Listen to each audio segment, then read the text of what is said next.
Moses Kotane, a giant of the struggle.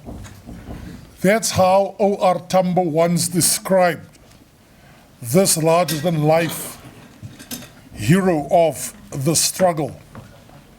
Born on the 9th of August 1905 and passed away on the 19th of May 1978, here was a towering leader, an activist, a politician, a revolutionary, and of course a thought leader in his own right.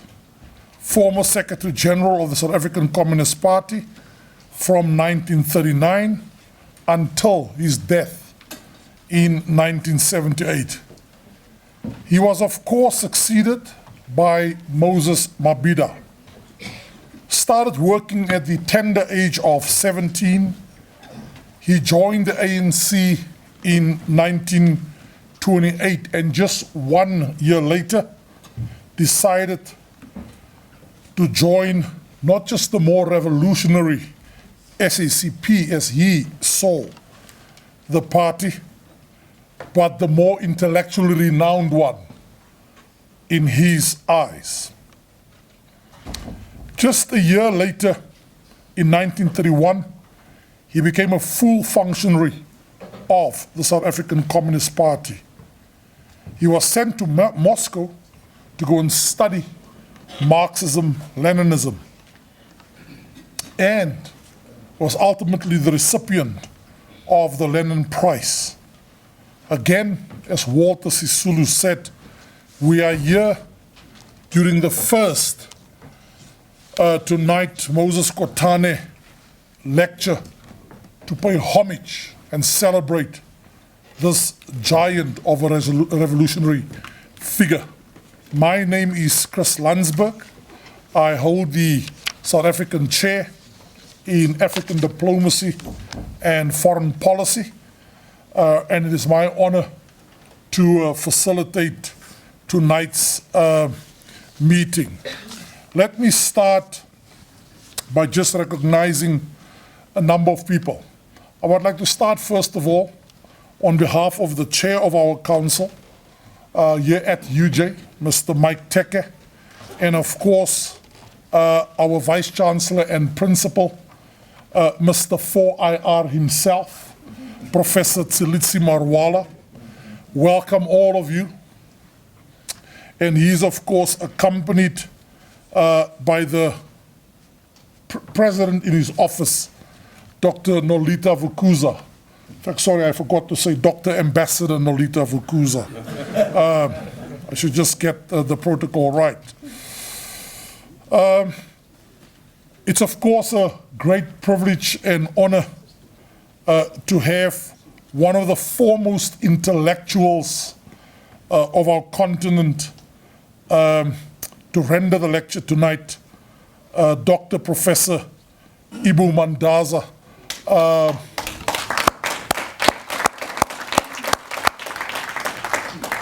When I was still an upstart many years ago, I know Ibbo will say, well, you're still one. We used to frequent Harare when Dr. Mandaza and his colleagues, in particular the late Sam Moyo, when they spearheaded that formidable intellectual house, the SAPES Trust in Harare. And man, what a golden age of African thinking, African agency it was. And I really think we should reclaim and restore that agency. I really think we did well, and the organizers did exceptionally well to ask one such renowned African intellectual to come and render the first lecture. Let me now also welcome, in particular, members of the Kotane family, and of course those who head up the Moses Kotane Foundation, and then members of the party. I would like first of all to welcome Mr. Sam Kotane and Mrs. Kotane, Ambassador Joseph Kotane, as they say, once an ambassador. Somebody said to me, former ambassador. Once an ambassador, always an ambassador. And he's also the chairperson of the Kotane Foundation.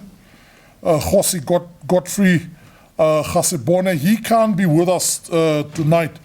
And it's unfortunate, because what have been so great about his presence tonight, he would have shared with us the tale of the process they went to make sure that the remains of the late Moses Kotane is returned to South Africa, to his home for a proper burial of Moses Kotane. We also have Mr. Steve Mashia. He's the CEO of the Moses Kotane Foundation. Let me now just recognize just a few members of the Communist Party, and then we'll get the ball rolling. The minister cannot be with us tonight, but does send his regards and well wishes. We of course have somebody that enjoys as much airtime on TV as the minister, in Mr. Solly Mapaile. Solly, welcome, the first Deputy Secretary General of the SACP. He really has an excellent skill to get himself some airtime. So welcome, Solly. It's good to have you, and I think it's only appropriate that we say, and the comrades here tonight. Also, Mr. Lechisa Tsenoli might join us. He's, of course, trying to bring order to the National Assembly from time to time, but is also a member of the SACP Central Committee. Mr. Lucky Mboyane, Jenny Schreiner, I see is here, Dr. Alex Mashilo, and of course Dr. Stembizo Bengu from the Chris Hani Institute. But Alex, Jenny, and Lucky are all members of the Central Committee of the South African Communist Party. And of course to all the members, those that are doing all the hard graft on the ground, friends, colleagues, welcome to this very important lecture. One of the initiatives, just briefly before I introduce him, one of the initiatives our Vice Chancellor just started, one of his many remarkable breakthroughs during his short stint as Vice Chancellor, as principal, is that he started an initiative where he started off with inviting 8, it might actually be 10 scholars, activists, authors, writers in their own right to write biographies and autobiographies of leaders, not just South African leaders, but leaders from the continent in general, from the South, and globally. And the Vice Chancellor is of course keen to stress that we should get out of this idea to depict leaders only as political figures. There are leaders that straddles the cultural sphere, the social sphere, community activists, and the like. But of course tonight we are celebrating a political leader in his own right, and it's only proper that we do so, and it's about time that we celebrate leaders beyond, sorry for the crude word, the usual suspects. And we also share with our society the exploits and contributions of other leaders. And without further ado, let me now call the High Priest of the 4th Industrial Revolution, Professor Tsilitsi Marwala, to come and do a word of welcome, folks. VC. Sanvonan. Dumelang. It is quite ironic that Professor Chris Landsberg is talking about priesthood in the Communist Party. I think he has forgotten that one of the fundamental principles of being a communist is the belief that nature was not created by a being. It was created by the Big Bang. Thanks for the correction, VC. So let me acknowledge a number of people. Mr. Solima Paila, the first Deputy General Secretary of the SACP, the Kotane family. I see the granddaughter. Please stand up so that you could be cheered, because we don't see many people from the family.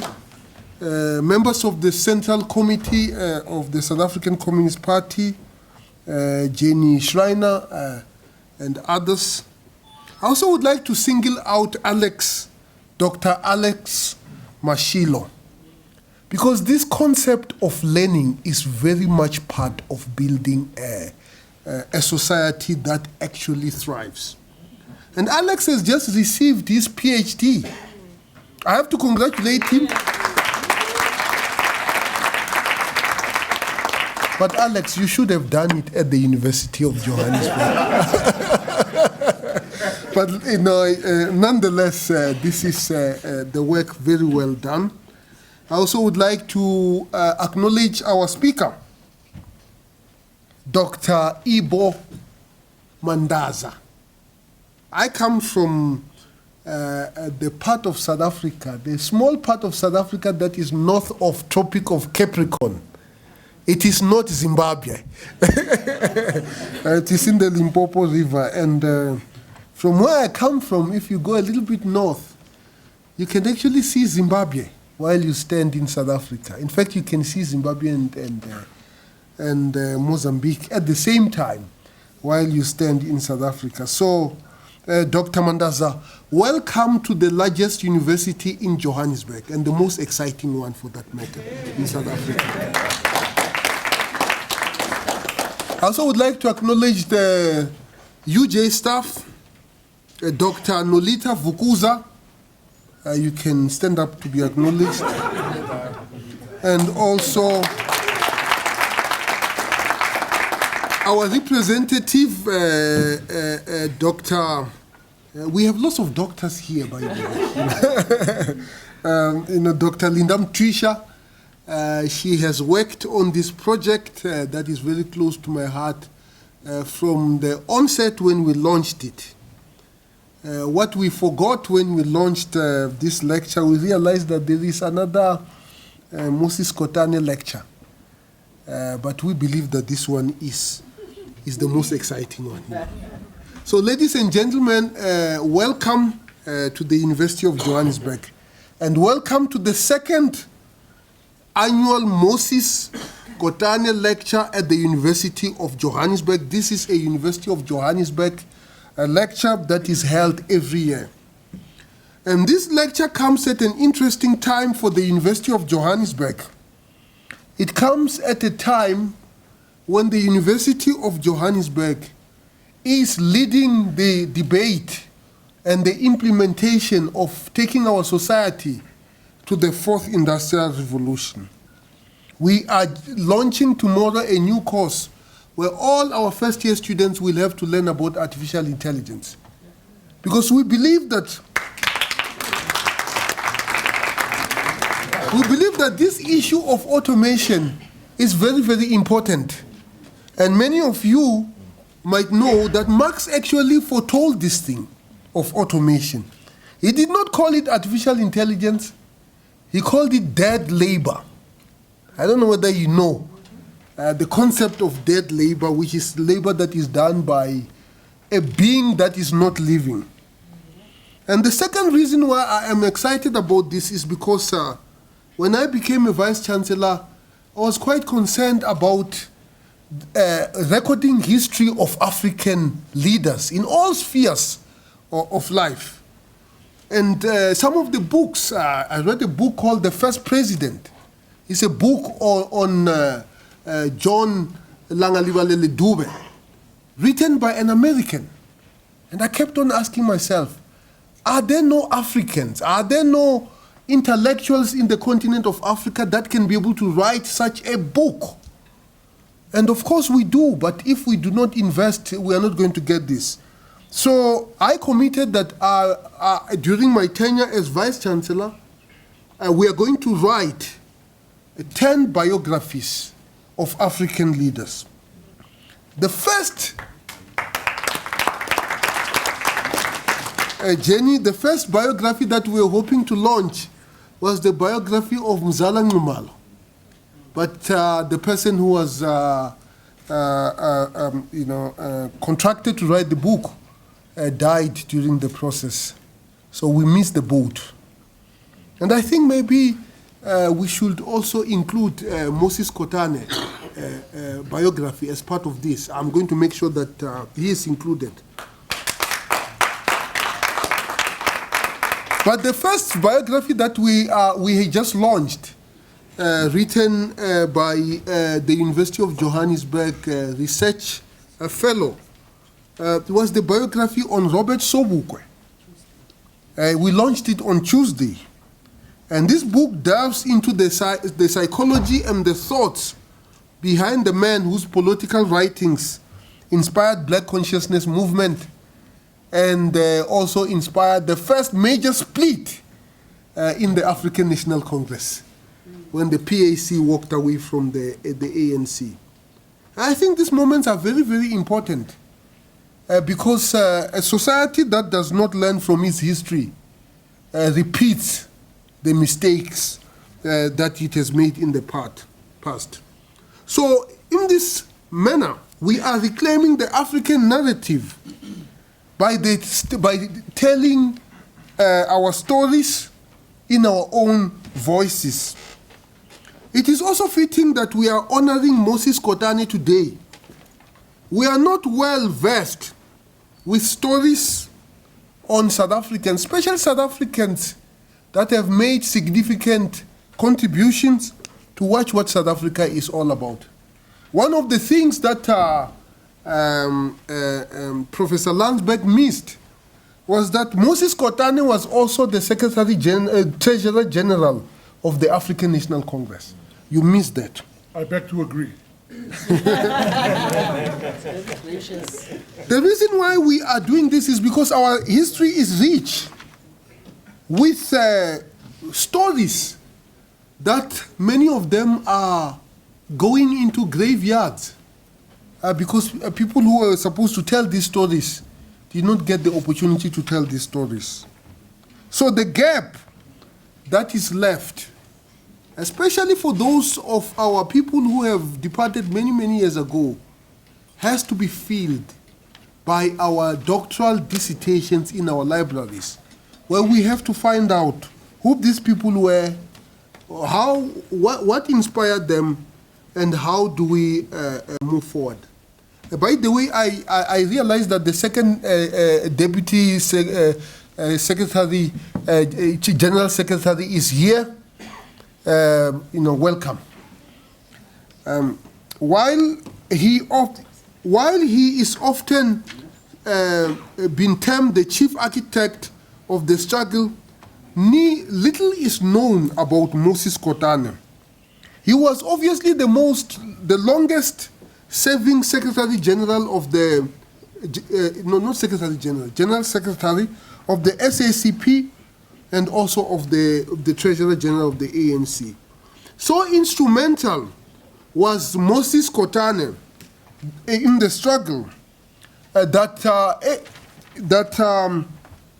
he actually was the one who made all the connections of the ANC with the Soviet Union.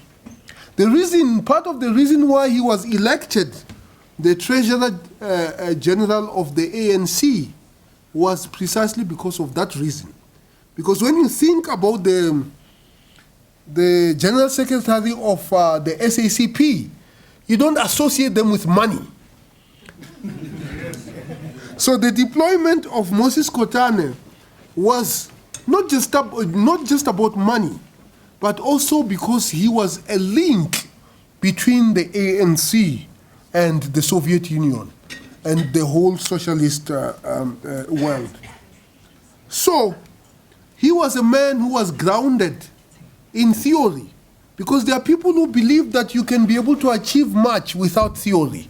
Of course, practice is important, but practice without theory is actually blind. And theory without practice is actually inconsequential. So it is very important for us to study Moses Kotane. I'm also reminded of O.R. Tambo, who was quoted in Kotane's biography saying, and I quote, "Even when Luthuli was confined to Groutville area in Natal, he would send for Moses to explain or to discuss some issues he was uncertain about. Luthuli had so much confidence in Kotane that he would not make up his mind on controversial problems until he had discussed them with Kotane," close quote. This is incredible when you consider that Kotane grew up in the depths of Tampostad. I can't even pronounce the place. The place is so unknown that I cannot even pronounce it. This is the man who grew up in areas where there were no resources for him to empower himself. Of course, this place is next to Rustenburg. And he received little formal education. He is probably, in South Africa, the most organic intellectual that we have ever produced.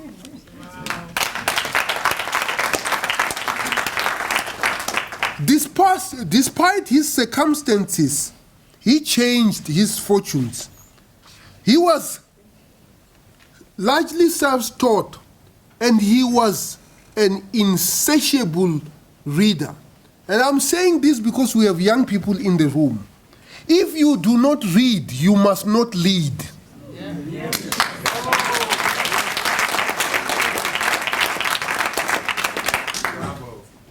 As a young worker, doing everything from mining to being a baker's assistant, he enrolled in the communist-run night school in Vereenstown, where he deftly weaponized a pen for political writings. So powerful were his political writings and pull that he was one of the first to be banned under the Suppression of Communist Act. A ban he ignored, of course, in support of the Defiance campaign in June 1952, which he was subsequently arrested for. So Kotane is a leader that many of all of us must emulate. His notion of economic freedom was predicated on the need for education and training, particularly in science, technology, engineering, and mathematics. And I believe that if Kotane was still alive, he would be a leader who will be propelling the ideas of the fourth industrial revolution much more than I am doing. So, ladies and gentlemen, I don't want to steal the thunder. We are here to listen to Dr. Mandaza, and thank you very much for coming to honor Moses Kotane, and we look forward to seeing you next year. Thank you very much, Nyabonga.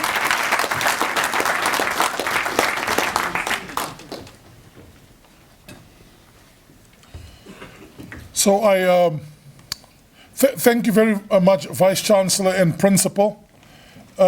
And I would still like to call you the High Priest, in spite of that reprimand. So I listened to the Vice Chancellor a lot, and I've listened to him twice this week, and I must say that I've noticed something of late. Maybe I just didn't concentrate the other times, but there's a bit of a firebrand revolutionary coming out in him every time, especially when he implores us to go and read. Thank you very much, Comrade Vice Chancellor. Ibbo Mandaza is a Zimbabwean activist, an academic, author, publisher, and thought leader in his own right. Professor Mandaza has taught at many universities in Botswana, Zambia, Dar es Salaam, and of course his native Zimbabwe. He holds a DPhil degree in political economy from the University of York in the UK. He was, of course, a member of the liberation movement in Zimbabwe itself and holds very key positions that actually he built on after liberation. So, for example, he was one of the first senior African civil servants in the post-independence Zimbabwe, particularly between the decade 1980-1990. He has held positions in the Department of Research, Education, and Manpower. And this idea of skills development and educational empowerment, one of Zimbabwe's very many contributions to this continent, but Zimbabwe's exploits in the area of educating its population after liberation to the point that it was and maybe still remains Africa's most literate population, and he played no small measure in that. He served as Director General of the National Manpower Survey and Permanent Secretary in the Ministry of Manpower Planning and Development. Let me just stop there for 3 seconds and say something.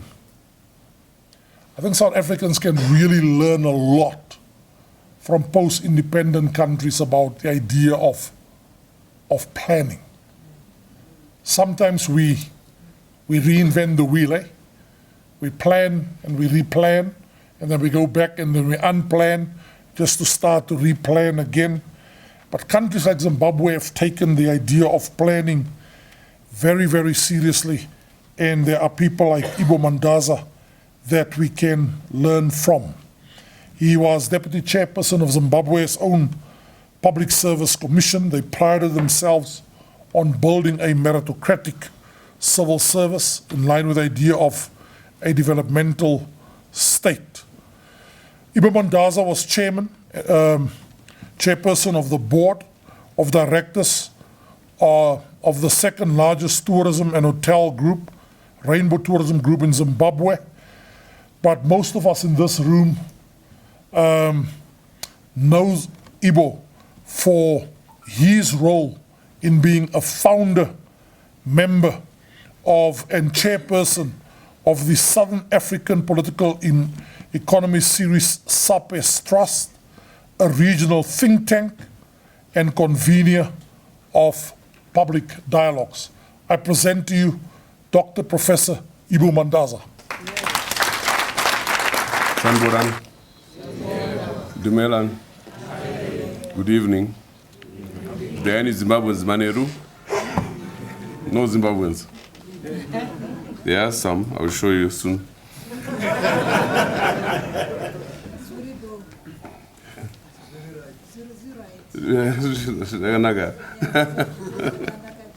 Okay.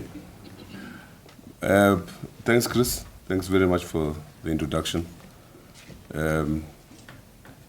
Professor Marwala and your staff from UJ. It's always a great time to, I've been here before, by the way. John remembers, John Pamperes. Solly, nice to see you again. Not on TV, though. The Kotane family, and especially the young lady there, it brings history right back into our very lives. The SACP members here present, and of course Alex, with a good chat, and I wanted to, through him, let you know that we are planning at SAPES Pan-African University for the study of the state,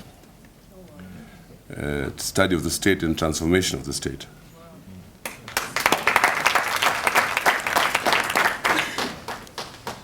And I'd like to thank Yoli, who has been kind enough to help in getting me here, including having had to print my paper.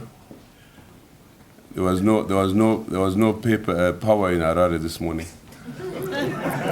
Eskom had turned us off. And old friends, I'm seeing old friends here. It's always great to be here. The Vice Chancellor spoke at length. I want to just mention two things. Some years ago, I was chairing a panel in Joburg, and Cyril Maposa was one of my panelists, and I had to introduce him.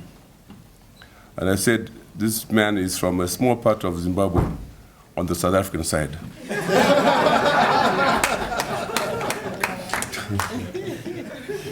As a historian, the great empire of the Zimbabwe Mapungubwe were one. Yeah. Limpopo didn't matter at all. Rivers never mattered, by the way. They were meant to matter by colonialism.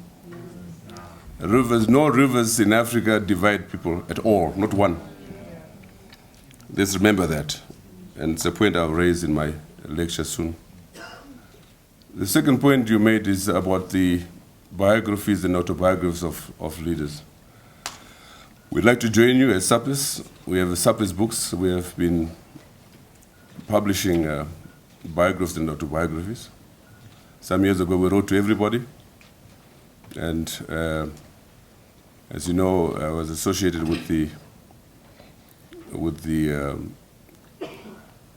biography of Sisulu. My niece, Eleanor Sisulu, is actually my niece, my brother's daughter. So you should know. And we did the Mkomo autobiography, Edgar Tekere's autobiography. And I'm doing Robert Mugabe's biography. Not a flattering one, but that's what that's what biographies are supposed to be. When I did obituary when he died on the 6th of, I had as many compliments as complaints, because the biography was what it should be, what obituary should be. I want to also just say, before I begin my lecture, just to acknowledge and thank the role of the SACP as the soul of the nation here in Zimbabwe, in South Africa and the region.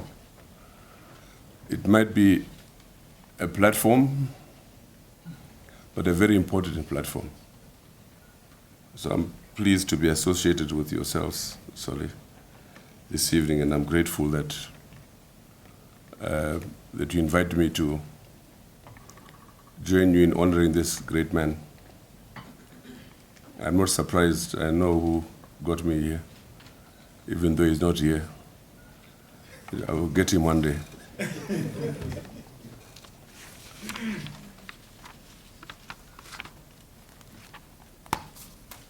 The title of my paper is "The State in Africa. Can it be reformed and transformed into an engine for economic growth and development?" And I'll explain later why this is important. Remembering Moses Kotane, as we do through this memorial lecture is also to recall that his life coincided with the most tumultuous events that shook the world of the 20th century and beyond. We refer here to the Bolshevik Revolution of 1917 in particular, and its often forgotten impact upon the emerging anti-colonial struggles across Africa, Asia, and Latin America. In the contemporary world, in which a mythical post-Cold War and rampant neoliberalism appear to be rule supreme, there has developed a stifling amnesia about the enormous gains made on the back of the revolutions of the 20th century, and without which current reality might be a worse spectacle. As my brother and comrade Okudiba Noli has recently observed, while reminding his fellow Nigerians on the need to revisit that which the founding fathers of the struggle, like Moses Kotane, understood as indispensable for national economic independence, namely the role of state economic enterprises.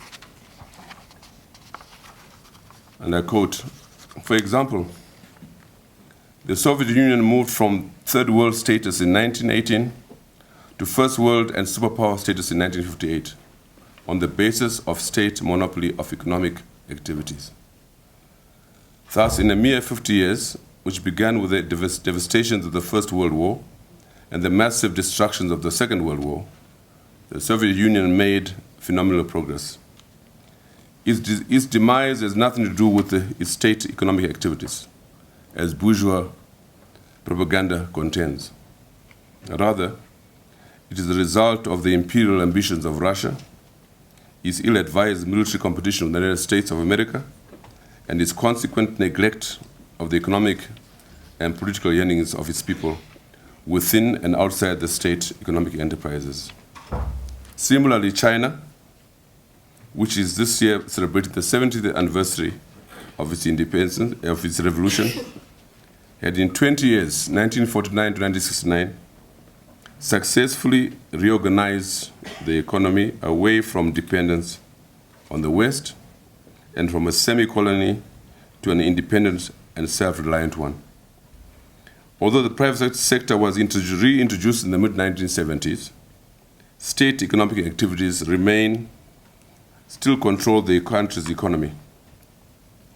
With this control, China has now moved from a very backward semi-colony in 1949 to the second most powerful economy in the world today. It is presently seriously challenging for the number one economic power position. The 2019 Forbes Fortune 500 global list of the world's best performing banks has the best four from China. Number one, the Industrial and Commercial Bank of China. Number two, the China Construction Bank Corporation. Number three, the Agricultural Bank of China. And fourthly, the Bank of China. All these four banks are state-owned banks. So the Moses Kotane Memorial Lecture today provides us with another opportunity to reflect briefly on more than half a century of the post-independent Africa, on the nature and content of the state, and the class and social dynamics therein, and in doing so, highlight the fact that so far, the post-independence period has been characterized by a prevalent and pervasive failure, particularly on the economic front, a living nightmare for the mass of the African people.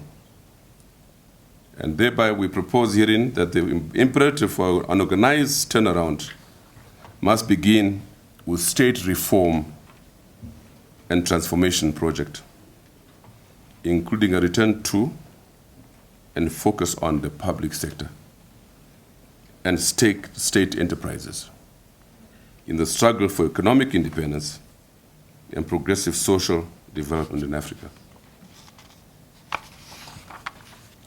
there could be no more appropriate illustration that characterizes the contemporary African condition than my own country, Zimbabwe, a subject which, fortuitously, my brother and comrade Blade Nzimande raised poignantly in his SACP Red October campaign launched last week. Both the subject and context of Zimbabwe helped to inform the debate on the state in Africa, providing us also, as it does, the opportunity for replacing so-called quiet diplomacy with resolute action on the part of such regional bodies as SADC or the African Union itself, with respect to addressing such situations as when a sister state is on the brink of collapse, with all the consequent implications for its neighbors, the region, and the continent as a whole. In this regard, the most pertinent statement by Blade Nzimande is his insistence that, quote, we must condemn injustice regardless of where it is being committed in our region and in our continent, and regardless of who is involved in committing the injustice, end of quote. But Blade, the SACP General Secretary, is also a cabinet minister in the government of South Africa. Accordingly, we hope that this marks a radical shift in South Africa's position on its northern neighbor, from that of quiet diplomacy and its inclination to turn a blind eye to the excesses of a regime that has, over the period since 2000, become a secrocrat state and thereby undermined constitutional and human rights, not to mention the devastation of its economy and the consequent diaspora that includes, please note, it includes almost 70% of all skilled and professional Zimbabweans are outside Zimbabwe. 70%. And many, of course, are here. And as Chris said, these are the people that we trained in the 80s. But how many countries can survive when you have 70% of your skilled and professionals outside? It's a crisis. And therefore we have hope that South Africa and the region can adopt a deliberate and structured initiative in which South Africa mobilizes both the region and the African continent towards an international conference on Zimbabwe, especially now that there is growing consensus in that country for a national dialogue and the transitional mechanisms through which to institute political and economic reforms before the next election. Blade quotes Emerson Mnangagwa as having said that the Zimbabwe economy is, quote, dead, having descended from one moderately characterized as having experienced a huge economic collapse. And Blade observes that the state in Zimbabwe, quote, is still having the tendency to unleash violence against sections of its people, end of quote. All this is true, but except that the situation is one difficult to imagine unless one witnesses this terrible reality. On the economic front, Zimbabwe has descended into one which Tendai Biti, the current chair of the Parliamentary Committee or Public Accounts Committee, describes as, quote, Mobutusm, a reference to the regime of Zaire's now DRC strongman Mobutu, during which the president would simply call and demand that the Minister of Finance or the governor of the central bank disburses out of the state coffers into his personal account abroad any amount of money, in a number of cases no less than $100 million.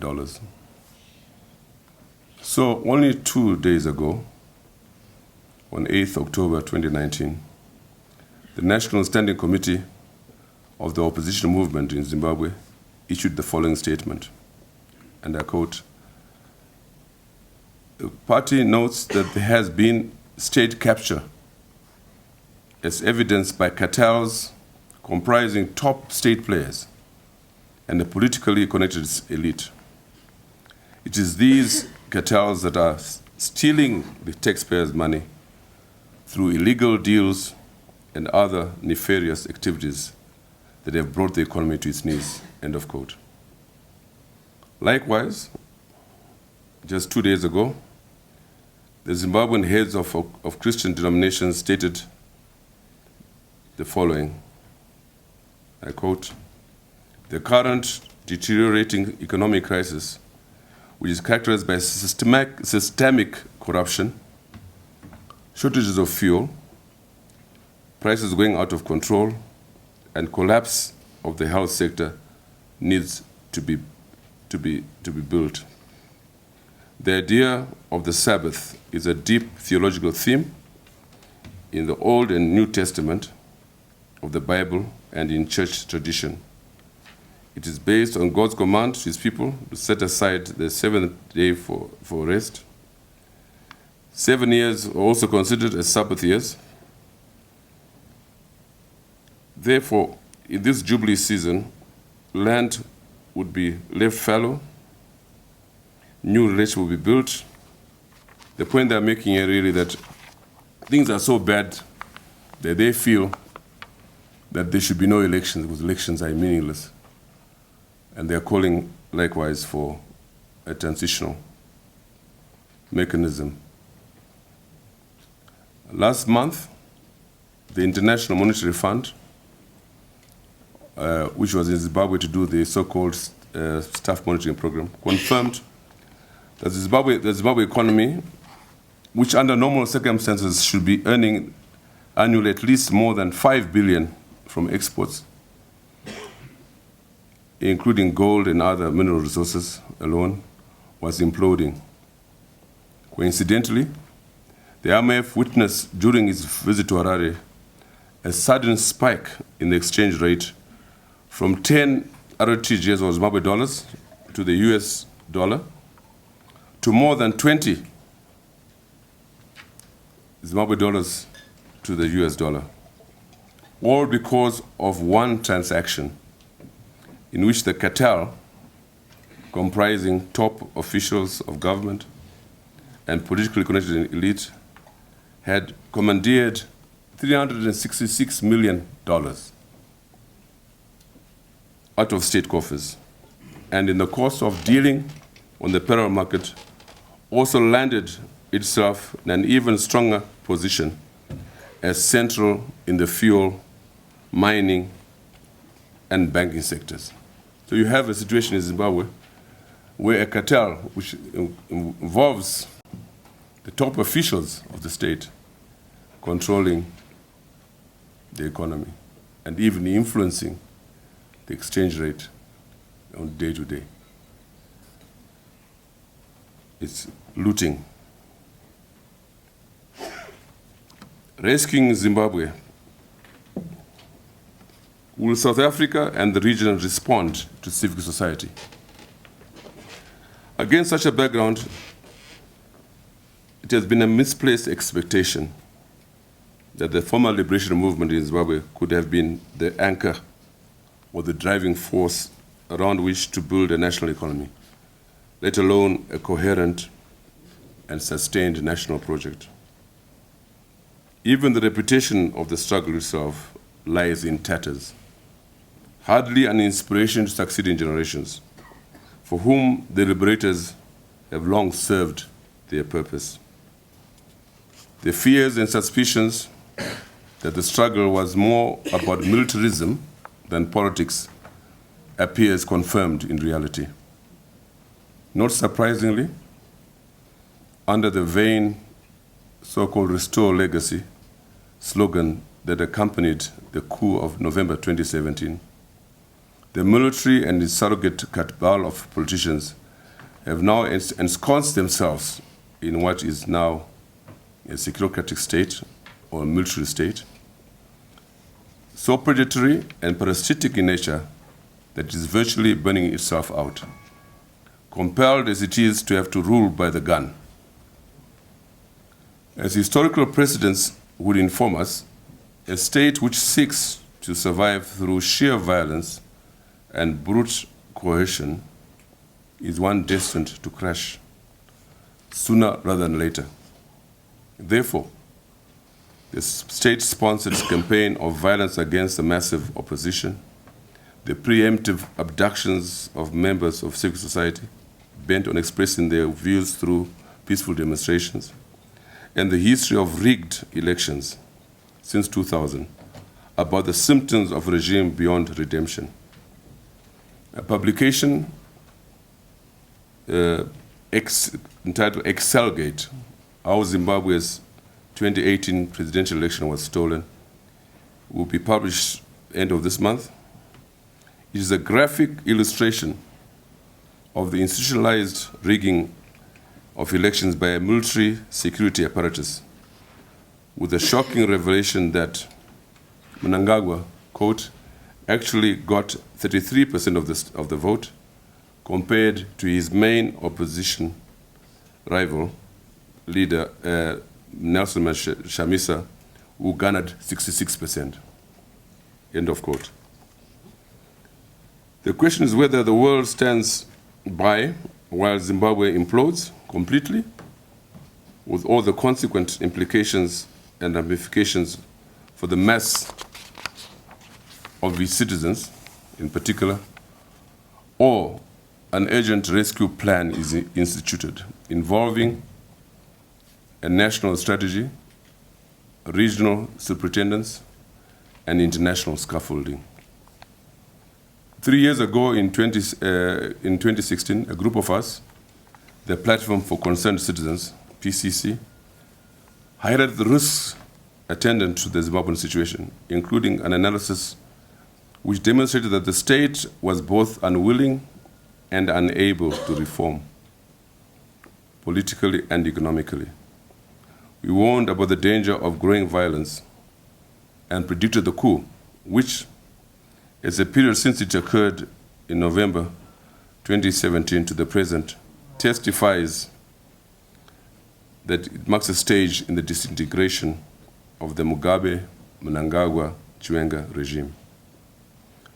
It was in that context that the PCC recommended the establishment of a National Transitional Authority, a body to replace the executive, work with Parliament and the judiciary for a period of 2 years before elections in 2018, and during which political and economic reforms would be carried out by an authority composed mainly of technocrats and/or prominent citizens.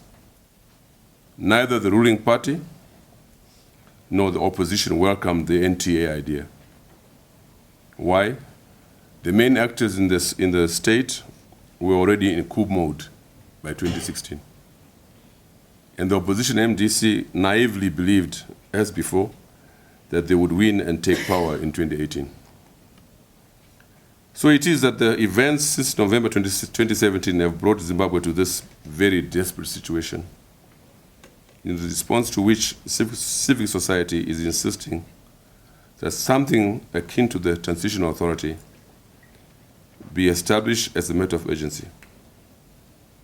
2 weeks ago, on 24th September, the Zimbabwean National Citizens Convention, made up of civic society across the country, made a call to put citizens, country, and constitution first in Zimbabwe, insisting that a component consisting of a cross-section of representatives from civil society be part and parcel of both the national dialogue process and its outcome, that should be the Transitional Authority.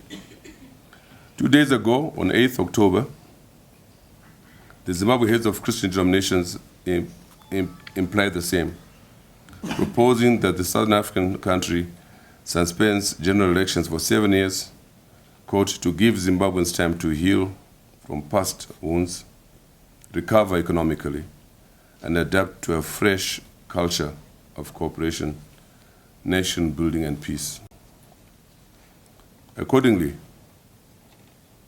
here is to recommend the political and economic reform agenda for Zimbabwe, and thereby seek regional and international support for this national initiative.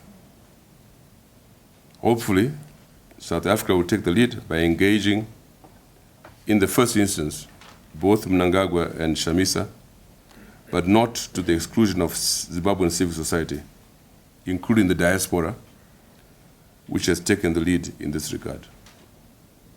So we are proposing a transitional authority, which will be responsible not only for driving the constitutional and political reforms before the next election, but also economic recovery, the restoration of constitutional rule, the restoration of national institutions, the return of the soldiers to the barracks, reform of the public service, and a cleanup of the judiciary. Next, a considered attack on corruption, beginning with a lifestyle audit of leaders in both public and private sectors, regional and international scaffolding of the Transition Authority on the back of an international rescue plan, namely the establishment of a $5 billion sovereign rescue fund to be held abroad as a loan, but with the objective of stabilizing the economy, engendering international confidence, and investment and securing a national currency. And of course, the engagement of the diaspora. We have 4 million plus Zimbabweans outside, as I've indicated. These should be engaged in such a process.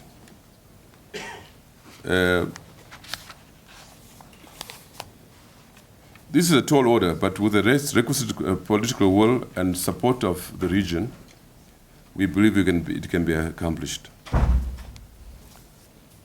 I'd like now to make some conclusions on the post-liberation in Southern Africa and look at various elements as a kind of audit. The first, the national democratic revolution. Has there been one? Is there one? We need, as scholars and activists, to draw a consensus about the political and economic realities in our region.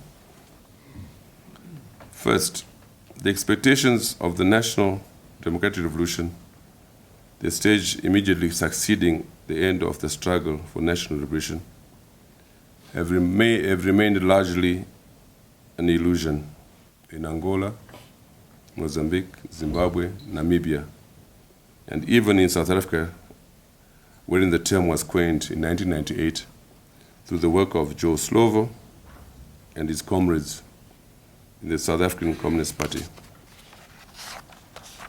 Worse still, the former national liberation movements of Southern Africa have failed miserably to act as the anchor factor or the driving force around which to build a national economy, let alone a coherent national program.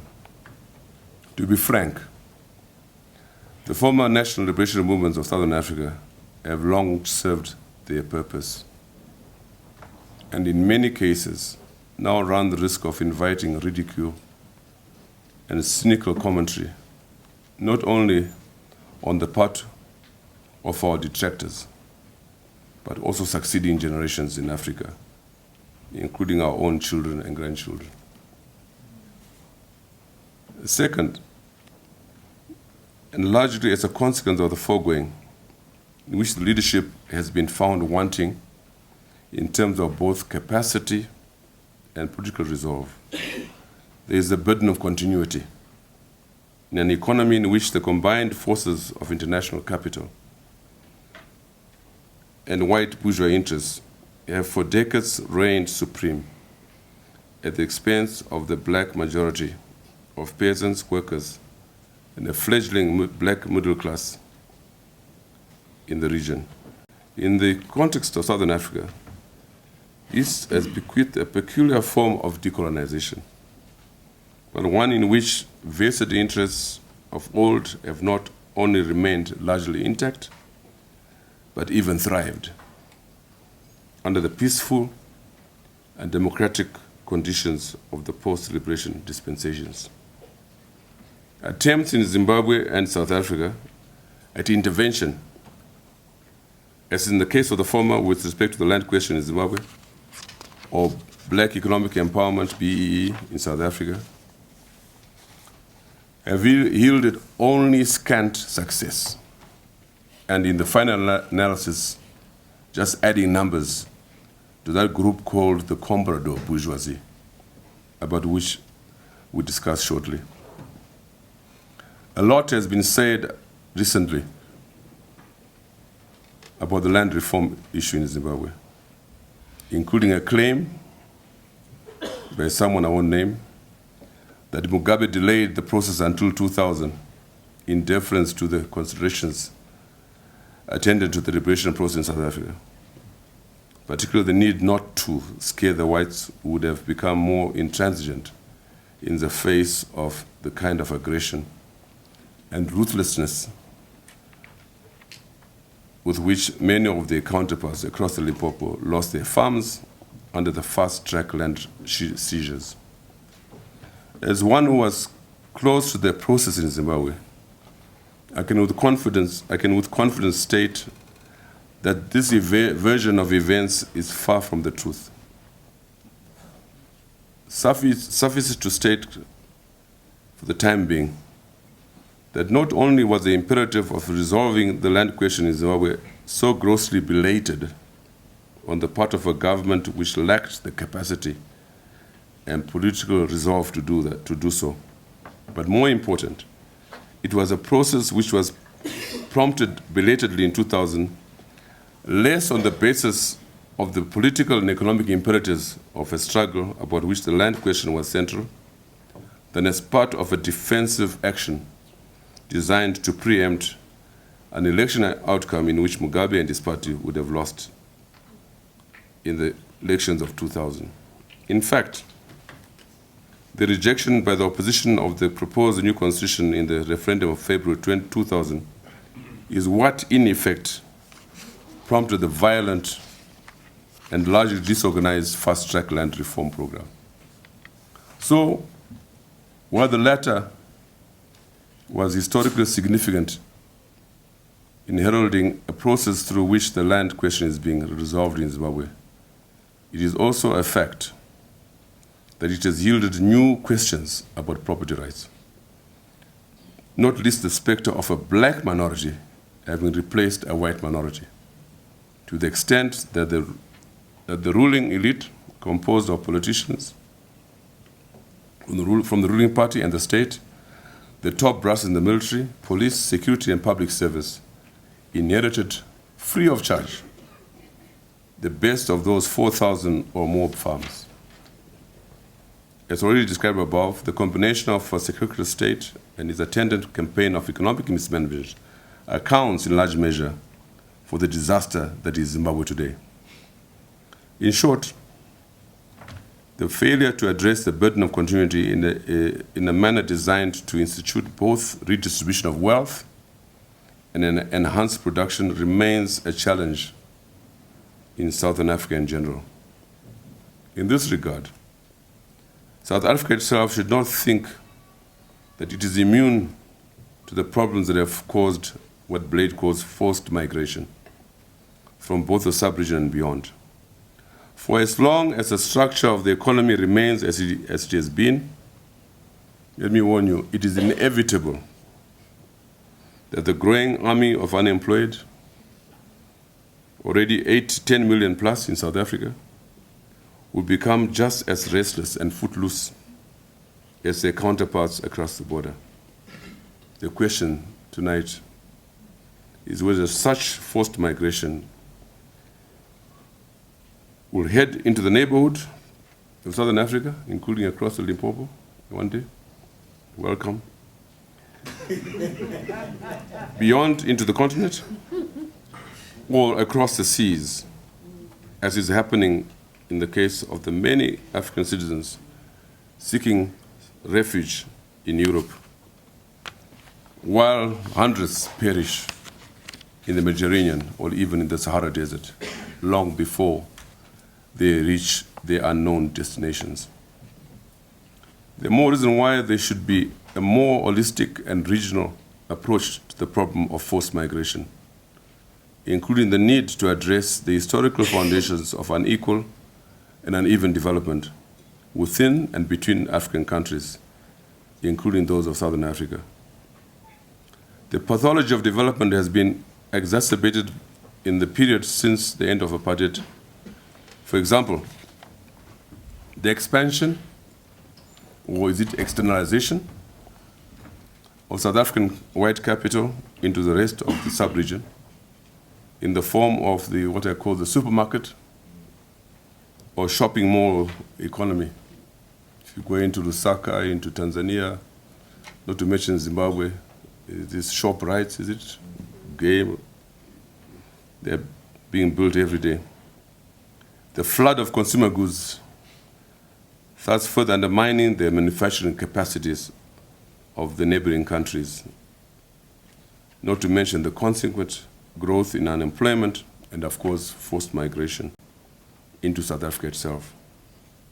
Therefore, for example, would it not help if, instead of exporting finished goods, the South African companies concerned could establish manufacturing plants in these countries in partnership with local and emerging players in the respective sectors? So what we have seen now is what I call the comprador bourgeoisie, or the absence of a viable class or private sector as an engine of economic development. Historically, as fellow Marxists know here, the national bourgeoisie has been touted as the anchor class through which the national economy is defined, developed, and defended in bourgeois economies.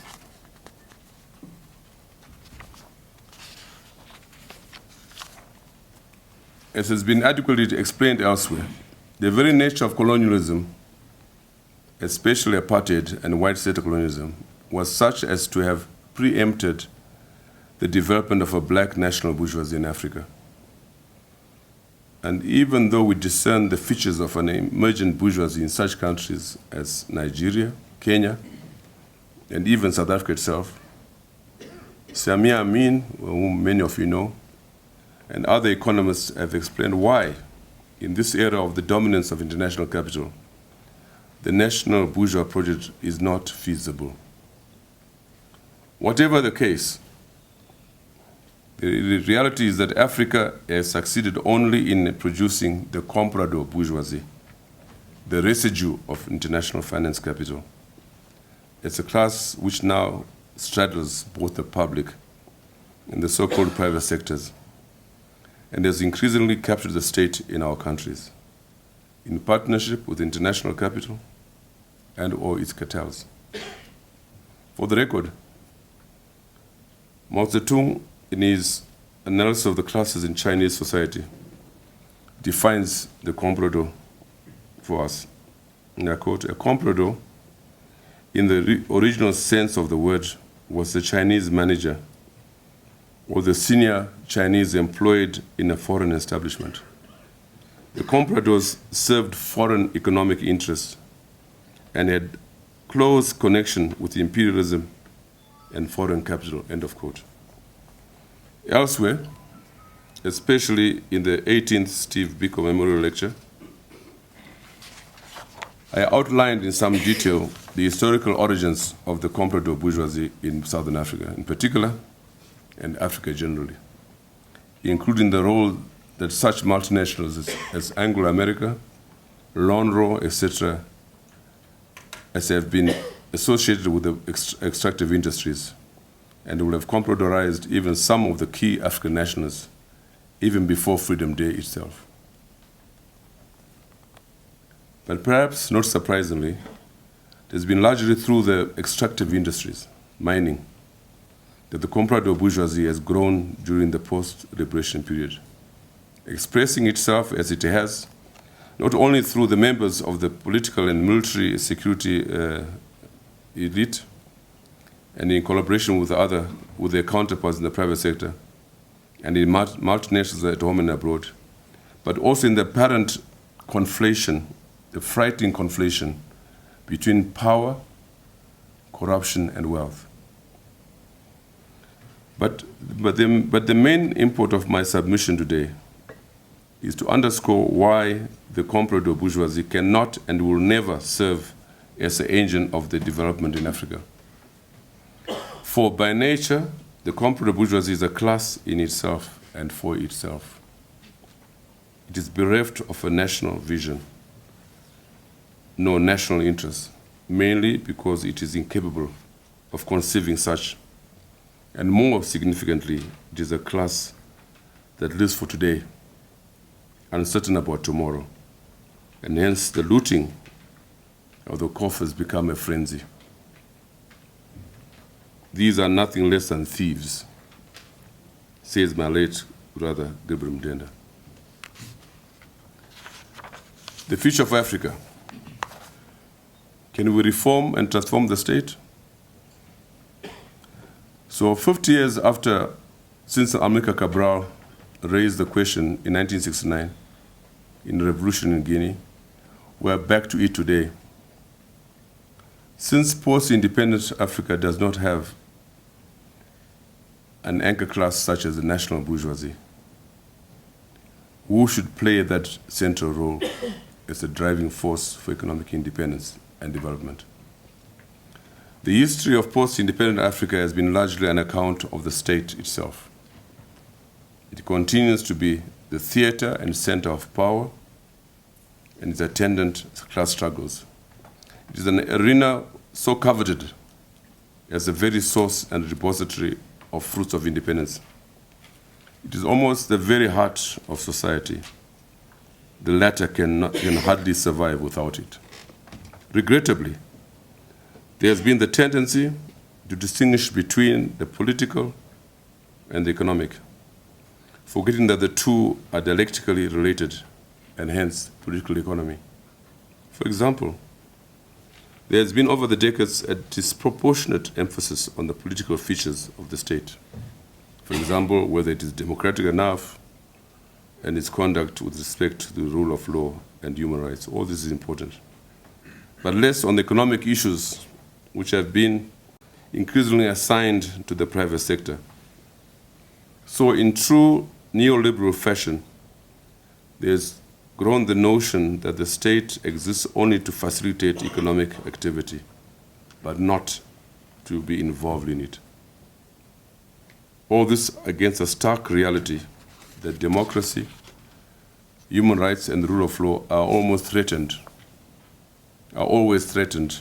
when the economy is in tatters and the conditions of inequality in society are most pronounced.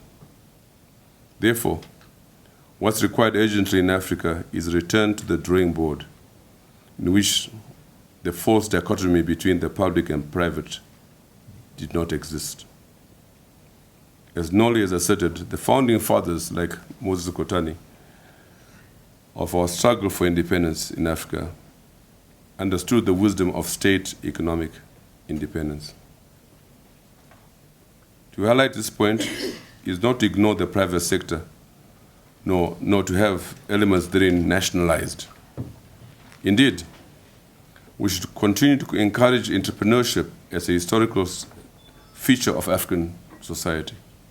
However, the private sector in the contemporary African situation has remained essentially weak and dependent on multinationals and the vagaries of international capital, including the fallacy that economic development is impossible except through foreign direct investment, FDI. As Nolly points out with respect to Nigeria, and I quote, "The truth is that in the world economy, around 80% of the required FDI went to 6 countries of the USA, China, Japan, Germany, and France. The remaining 20% was dominated by India, Brazil, the Netherlands, Ireland, and Singapore. No, not a single African country. How much does anyone seriously think that Nigeria can get from this cutthroat competition for investment? For this reason, history would judge Obasanjo and Atiku very harshly for the ignominious role in dismantling this nation's public sector instead of fighting the corruption within it. The point is very pertinent because one of the arguments against state enterprise is that they're corrupt, inefficient.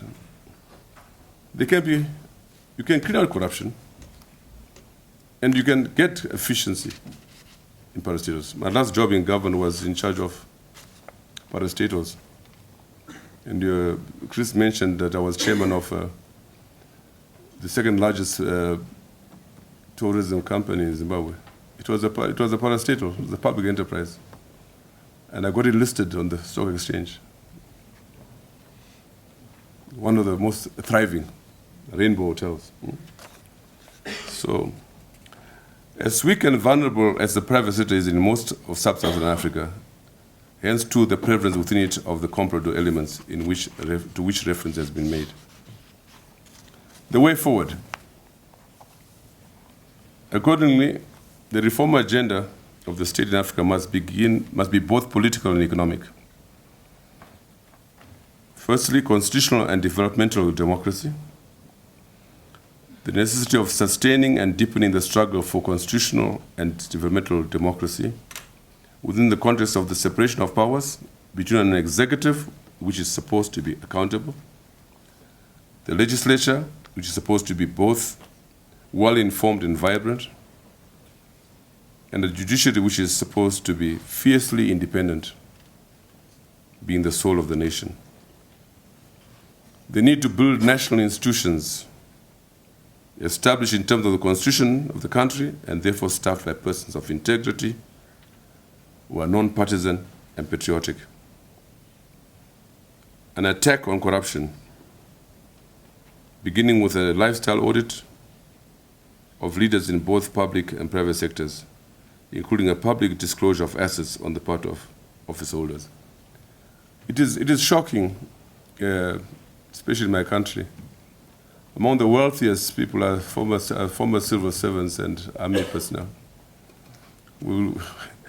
With mere public servant salary. And no one raised the questions of where did you get the money from? No one raised the question. They own planes now. Africa Confidential some years ago published the fact that one of our leaders in Zimbabwe had 78 million pounds locked up frozen in the UK. And we have asked many times of these Western countries, they say we have frozen the assets of leaders. And we say, tell us what are the assets? They won't tell us. Because these monies are in the banks in those countries. And they complain that if the money is removed, then the banks would collapse. And it's not a joke. I mean, a few years ago, when Abacha died, 5 billion pounds was returned to Nigeria. 5 billion. I always wonder how much Mugabe and his wife have outside. We have some idea of the current leadership, what they have outside. And we are saying in this proposal that we must get those money stashed away back home. In my country, I'm certain that the money stashed out is in excess of the loans that we own, which are about 18 billion. I believe leaders out there have more than that. We must build regional and Pan-African cooperation, creating political and cultural symmetries across such regions as SADC, East African Community, and ECOWAS, and in turn between these and the African Union itself. There are provisions designed to effect regional and continental should be given concrete expression at the national level, including institution of a borderless Africa. We keep talking about Pan-Africanism and borderless Africa, and we keep talking and killing each other because you think someone is a foreigner. There's no foreigner in Africa. I'm South African too, don't kill me. And we must institute freedom of movement of citizens across the motherland, that's Africa. Some years ago, I was on a committee to look at the issue of freedom of movement of Africans in Southern Africa. In fact, SAPES Trust, by the way, we are guided by freedom of movement. If you come to SAPES, you don't need a permit, work permit. We established that. And the most opposed to this were Zimbabwe and South Africa against freedom of movement. And yet we're so intermingled, it's a joke, you know? We must, on the economic front, we must restore, reform, rationalize public enterprises. We must go back to them solely. A stable economic units, well staffed by qualified and efficient personnel, and adhering to the corporate governance criteria applicable to any organization. In addition, the public economic enterprises should focus on those sectors most in need of beneficiation, e.g. mining and agriculture, and therefore given to manufacturing, industrial and technological development, and of course, employment creation. They must compete with those in the private sector, and if necessary, partner these, including such multinationals as those from which to gain expertise and access to markets. We must restore the national development plans. The National Development Plan. When last did you hear that term, Chris? We used to have them in the 80s. We had 3 before the IMF took over. We must go back to the National Development Plan. It is possible, it can be done. To ensure equal and uneven development across the country, including rural development, human development, and social security, and attention to the vulnerable groups in our society. We must also develop regional public enterprises to be established along and taking into account existing trade linkages in such key sectors as energy, transport, infrastructure, and effecting those provisions already existing at both regional and continental levels. You know, we have SADC provisions. The SADC treaty is very clear on this. They exist, but nothing is being done. Instead, we compete and we allow multinationals to control us. I mean, the good example is Zimbabwe, ESCOM and ZESA. I was asking the chief executive of ZESA, why do you pay ESCOM in US dollars instead of rands? Couldn't answer me.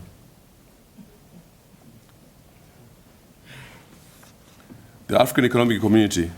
Again, yes, we have an ASC, the Abuja Treaty. I was there in 1993.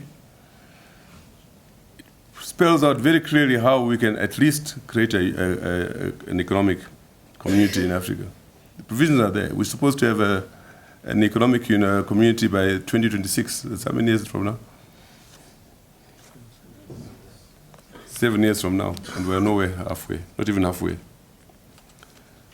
In conclusion, Kwame Nkrumah's clarion call, seek ye first the political kingdom and all else will be added unto it, still rings hollow for the majority of African citizens. As students of Marxism-Leninism, we know that political freedom and democracy are meaningless unless founded on economic growth and development. I thank you.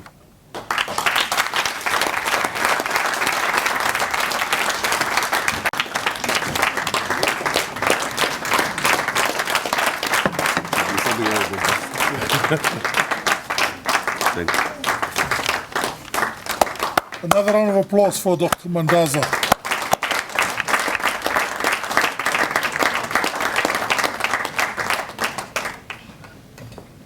Yeah, that was incisive, sobering, frank. And Dr. Mandaza, thank you for bringing the state back in, and while you were at it, also making the case for a new caliber and type of leadership. So, I'm mindful of the time, but we are here in typical SACP fashion to engage intellectually. So I'm going to open the floor. So I want to take a round of hands, inputs. Thank you, Comrade Chair. My name is Langa Zita. Well, welcome, comrade. I'm a former Central Committee member of the South African Communist Party. I just want to make some few observations. I think your presentation was quite interesting and useful. But for me, I think the issues of development in the third world, which was at the center of the presentation, have been resolved by two forms, two interventions. One was Leninist. Here we talk about the Russian Revolution, the Chinese Revolution, the Cuban Revolution, Vietnam. And if you look at them, with the exception of the USSR, all are not a disaster. They may not have solved all the issues, but there's a developmental project unfolding. The second experience of development in the third world was done through state elites.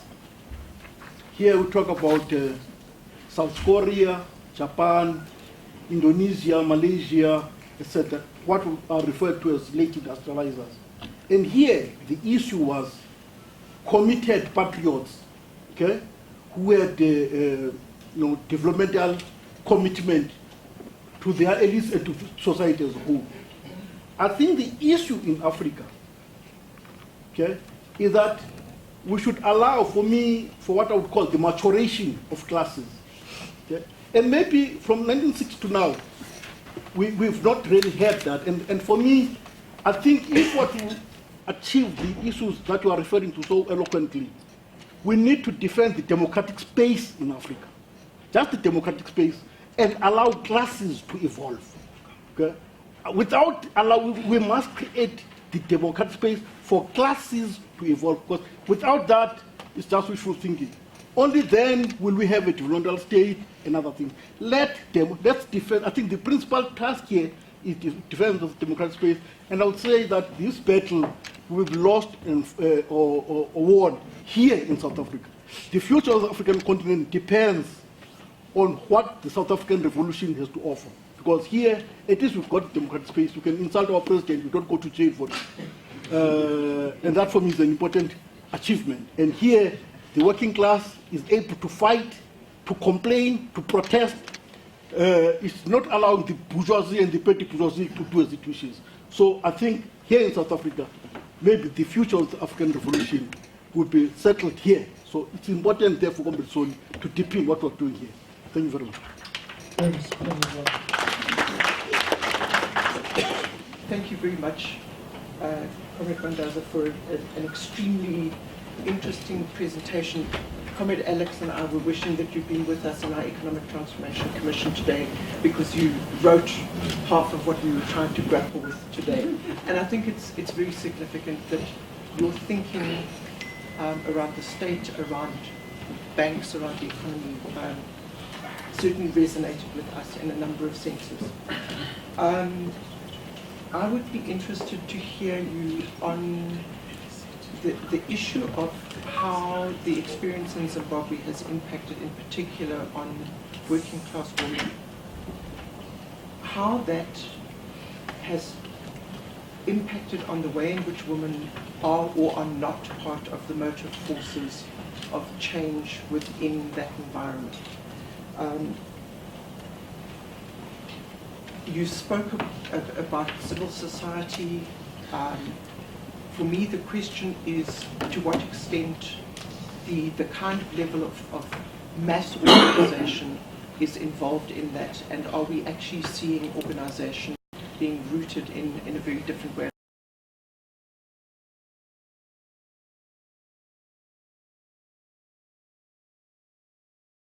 And I think it resonates with what Langa was talking about, of the importance of the NDR being driven by those mass forces. To what extent is the state, with its militaristic characteristics that you've elaborated on likely to respond differently to women, or is it likely to be as repressive against women's organisation? And I'm very mindful of Zimbabwe's very different trajectory in terms of organising women in relation to South Africa.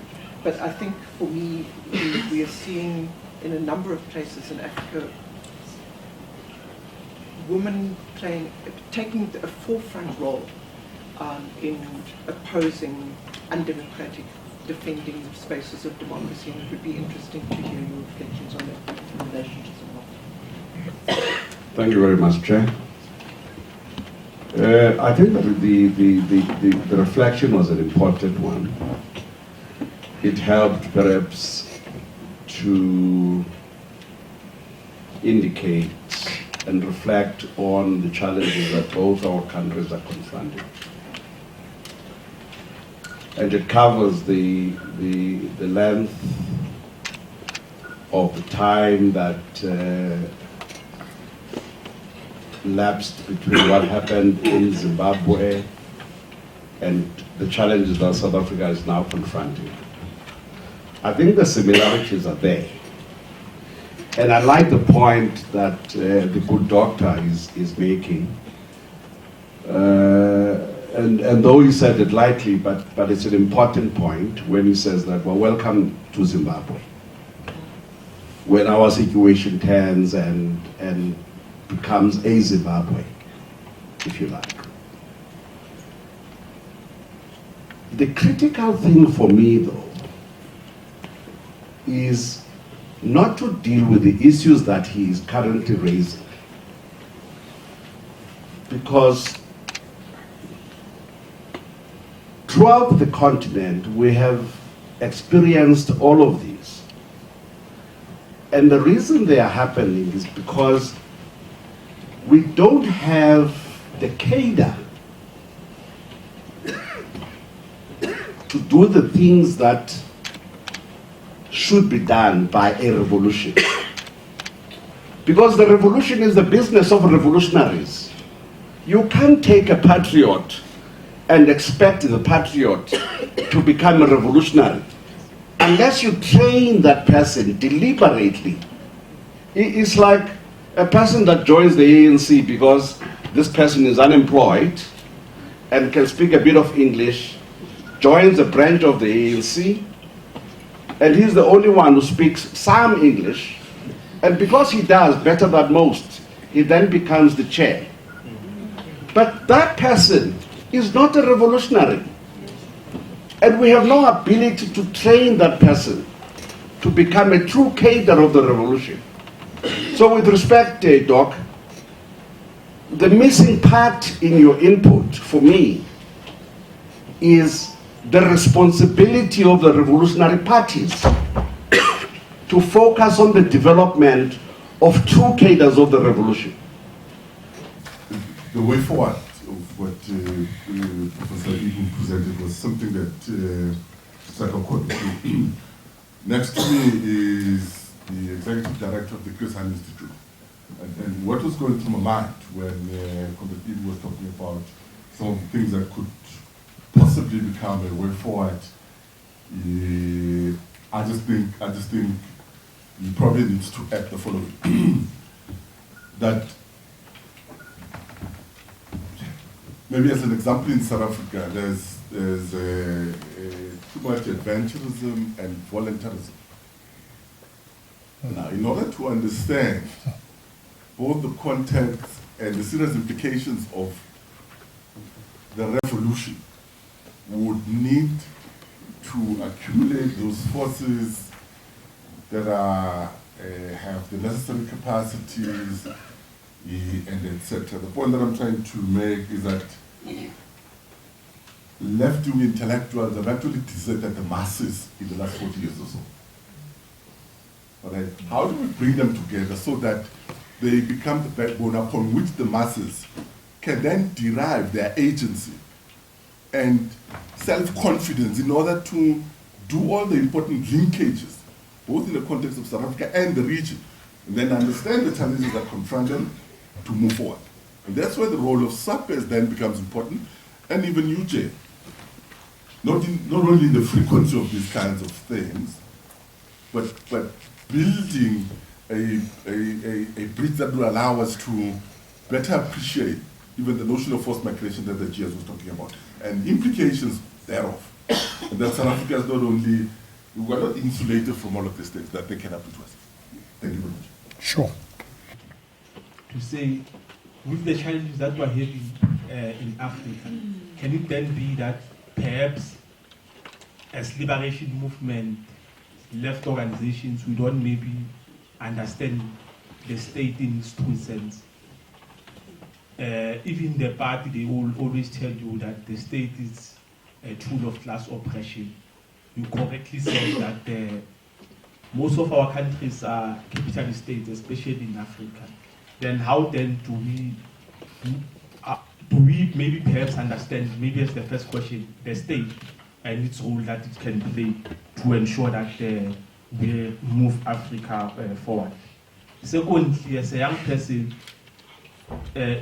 I didn't hear you touching about what the role can then the African youth play in this regard. Thank you very much for your comments. Most were really additions and comments and theoretical postulations, all of which are welcome. Therefore, on the first one, I really have no comment, but just to thank you for your reference to other third world countries that have made strides. One of the major difference between Asia, for example, and Africa has to do with the class structure. In Asia,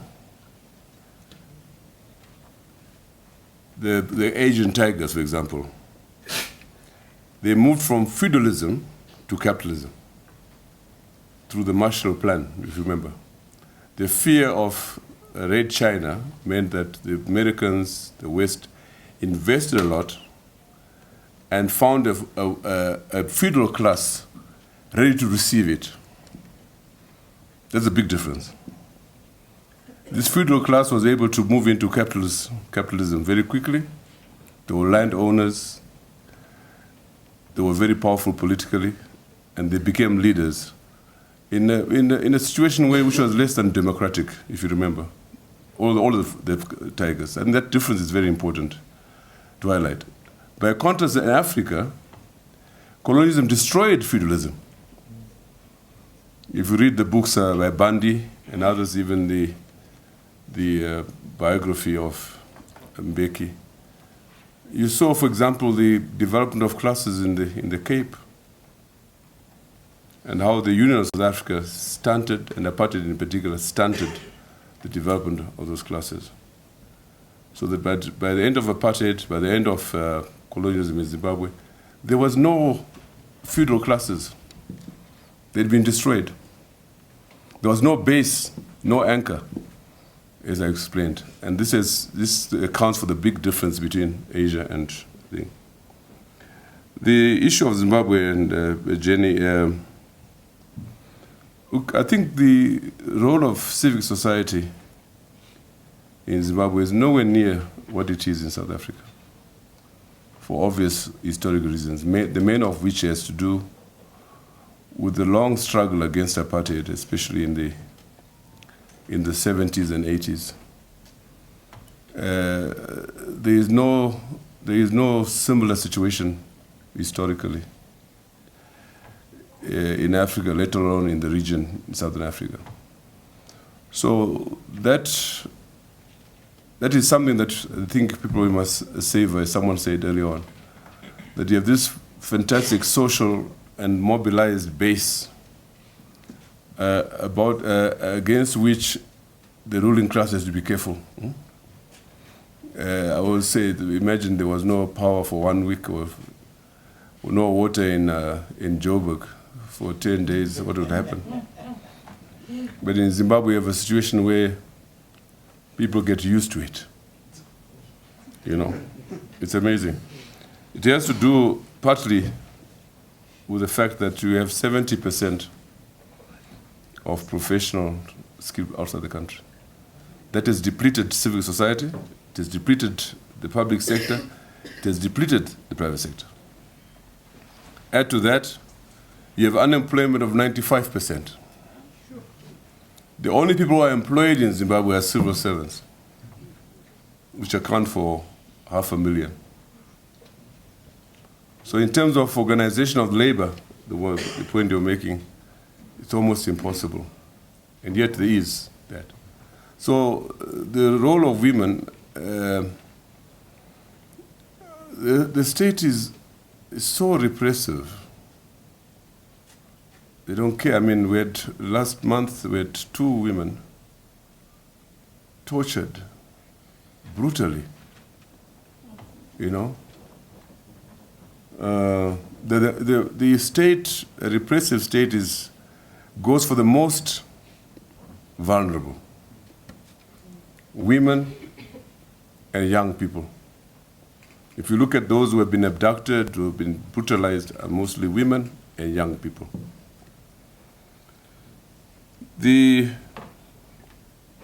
Chris, you said, yes, adventurism and voluntarism. One of the problems we've had in the revolution, even from the struggle days to the present, has been the failure to define the agenda. That agenda has become fuzzy, spurious, as time, with the passage of time. I think I've explained why it's not accidental. So I think one of the first things to do is to go back to the drawing board, as I said, to define the agenda, taking into account the dynamics that exist. We wrote the radical treatises when we were outside in exile. Most of them had no relation to reality at home. I was reading Joe Slover's the National Democratic Revolution. I read it again yesterday, and I said to Joe, I used to meet Joe and Ruth in Maputo. I remember them fondly because I used to get away from the rigors of the struggle and have a meal at the flat in Julius Nyerere. And we used to argue about this National Democratic Revolution, and I would welcome a discussion on that. I don't think the democratic revolution, national revolution, is working. Remember, in Joe's treatise, it was supposed to be a stage towards another stage, without explaining how that other stage will be reached. And you can see in between the lines that there was a difficulty in defining that. And I'm not sure we can define it now. So when I refer to the National Democratic Revolution, I put a question mark. At the risk of provoking my fellow comrades. The issue of the step or the issue of the state, yes, it's a class construct, always been. And as long as there are classes, there will be the state. We can't do without it. So what Lenin said in State and Revolution, you have to take the state. Take the state and use it as an instrument. That's the point I was making. Maybe less coherently than Lenin did in State and Revolution. In fact, in my teaching, I made State and Revolution compulsory reading to this day.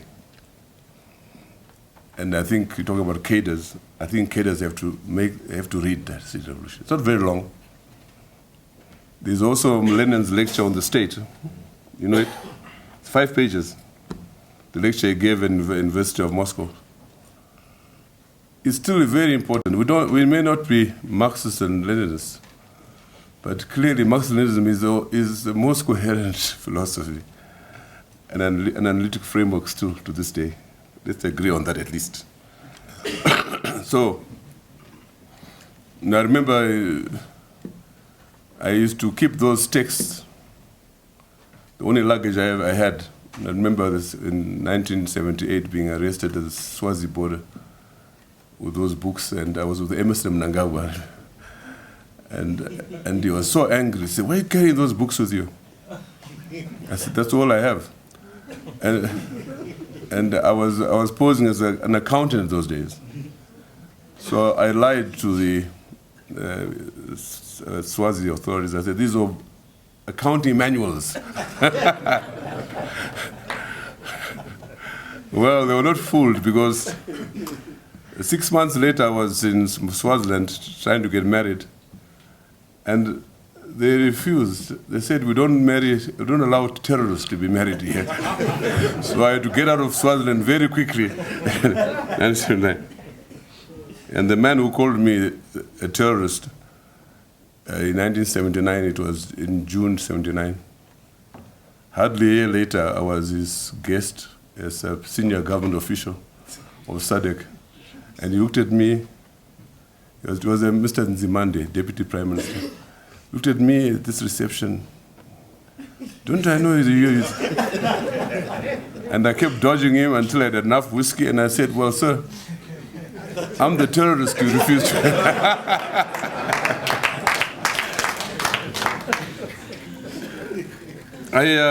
Talking about terrorists, and in reference to Chris Hani, whom I knew, not that well, but for whom caused me to be arrested. In fact, I hope there's something we've done for Chris Hani in terms of a biography.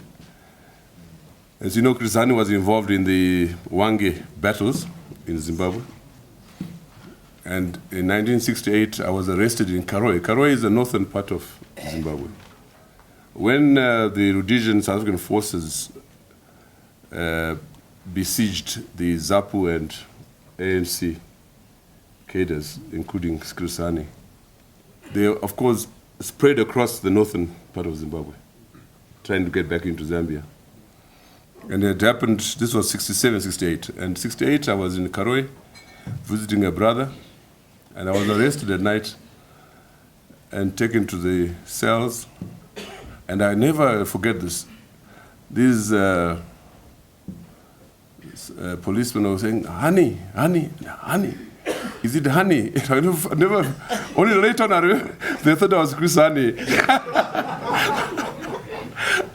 So I met Chris in 1993, a few weeks before I was killed. I told him, "You owe me something, you know, I slept in the cells for you, Chris." Yeah, I know, the cadres, I don't, you see, in addition to defining the agenda, as I've indicated earlier, there's also a need to define agency. The two principles of revolution: define the agenda and define agency, the means. Without defining agency, we end up being romantic. Marxism becomes like a Christianity, the other side of the coin, where it's simply faith, to believe that everything will be okay. I think we should move away from that. I know it's difficult, and that's why I was saying that the SACP is an important reference point, in my view. Probably the last reference point we have. At least we're going to have this kind of discussion. Where else would you raise Lenin's? In fact, it's a long time since I even made reference to Lenin, a man with whom I could not have developed intellectually. So I thought that, and of course the reactions I've received make me even more confident that at least there is something happening in South Africa. Even if it's just that, I think it's enough. Thank you.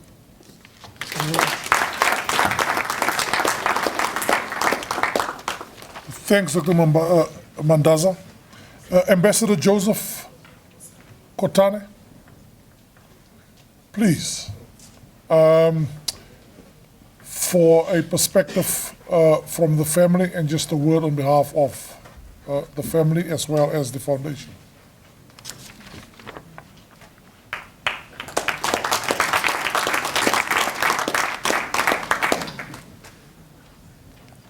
Good evening, everybody. Now,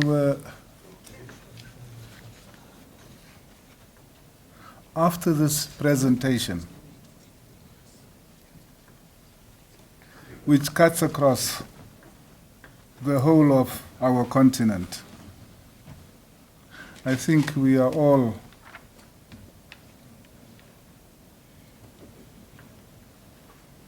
very clear on what's happening, what has transpired, and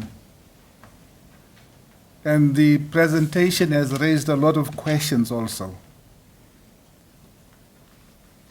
Now, the presentation was presented from a communist point of view, right? And questions were asked as to how all these things will unfold. Now,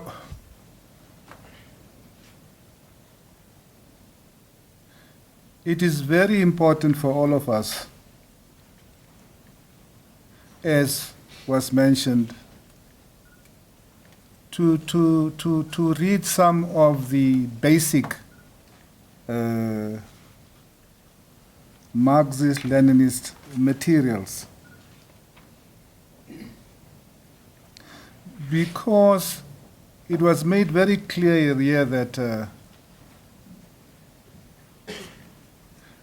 the problem that we have is that I put on a red shirt and I'm a communist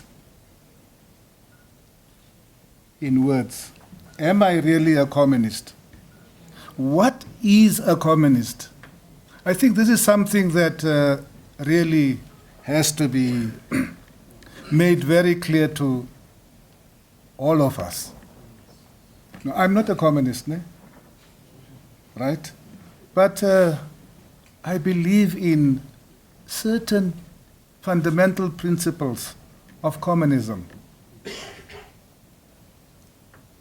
Now, you don't have to be a communist to believe this and to interact and support principles expounded by communists.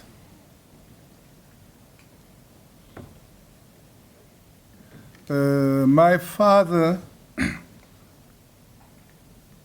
besides being the Secretary General of the Communist Party for more than 50 years, was also a very serious leader of the ANC. And he never mixed his communist outlook with his nationalist outlook. He combined them in his head to serve both sides. So it is very important for us to understand that in life, right, there are many what you call ways of looking at life. And we tend to give names and to people who are growing. Because you see, when you grow, you are learning. You don't know everything. I asked somebody the other day, do you know exactly what is going to happen in the world tomorrow? Do we know that? No. Because you see, we don't know the future. We work out theories and principles and all these things about the way ahead, basing ourselves on our past experience. And we think we know everything. It's very difficult, you know,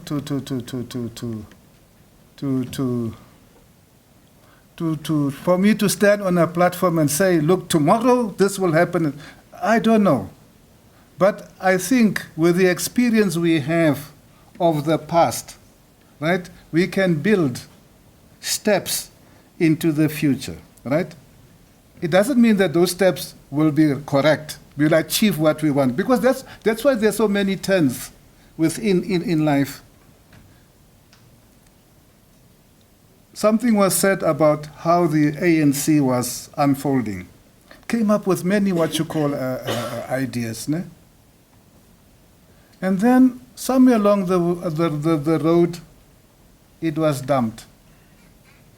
Nobody explained, or not nobody, they didn't explain why it was changed.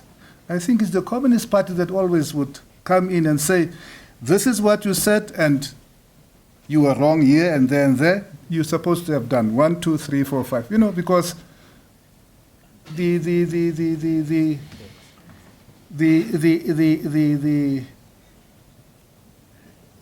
our nationalist, what you call outlooks, sometimes it's a bit hazy about the way forward, right? And one thing that I've noticed also that a lot of theoretical pathways forward would come from the Communist Party.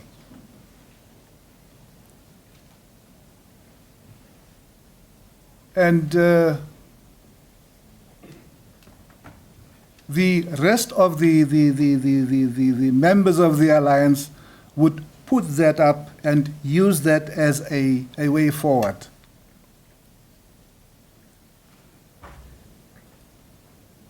So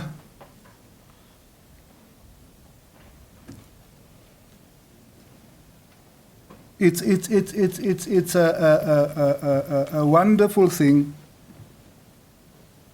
for us to have gone through this lecture. In fact, this was a lecture. I think what the party should do is to bring you all together and discuss what was presented to you. Because I came in a bit late, right? And because firstly I got the time, I was given the wrong time. Secondly, I got lost, right? It's a big complex. You know, you get lost. To get lost is not a crime. To repeat it, yeah, then, please. And my apologies for that. Ne? I also came here with a different outlook. Because the whole presentation here was on a memorial lecture on Moses Kotane. Ne? And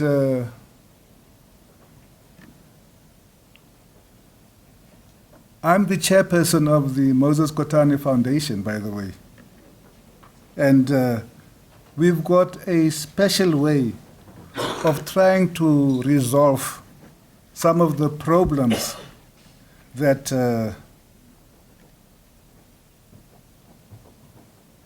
our people have in villages. Our foundation is a foundation of a foundation to ensure job and business creations in villages, so that we can draw back or reverse the flow of villages from the village to town, because this is happening all along. The towns are full of villages who've got no jobs, right? Now, we say, how do we get them back to the village? Because you don't get people back to the village by just saying, go back to the village. You have to create working conditions within the village for them to come back. And one of the working conditions that the foundation is busy with is to establish a Moses Kotane tour route in Pella. Now in Pella we've got basic structures for tourism. We have the Moses Kotane, what you call a heritage, a gravesite.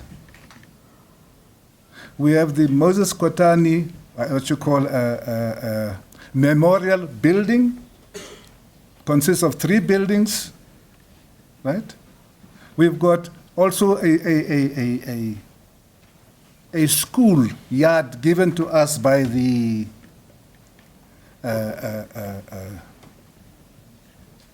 people of Pella village, which we intend turning it into a Moses Kotane Arts and Culture Center. And in all these areas, we intend creating jobs, but also to increase the job creation. We say, look, we'll have what you call the arts, culture people to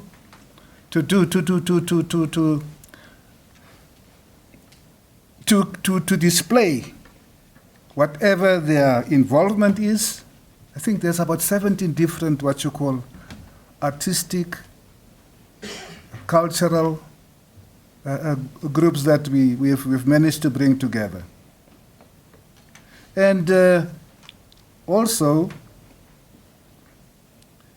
for them to use their artistic, cultural knowledge and transfer this to the new generation, to new people. The party continues the memory of Moses Kotane through the memorial lectures and other what you call involvements. But we say, let's join the party by creating this so that the memory of Moses Kotane prevails forever. Now, that's about all I would like to add to this.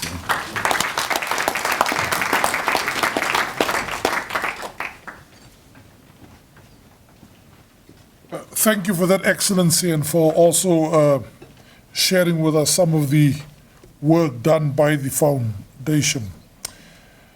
So we're now going to call on the First Deputy General Secretary of the SACP to close us out. Comrade Solly, please close us out and